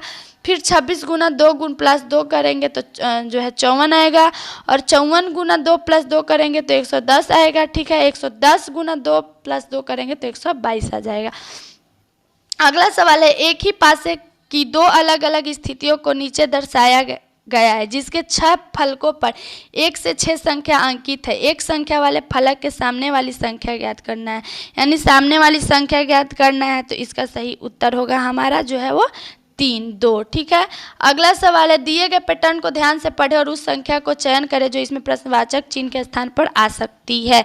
तो ये है हमारा 17। जैसे कि मैंने अभी इसके पहले वाले क्वेश्चन में बताया उसी तरह से भी हल होगा।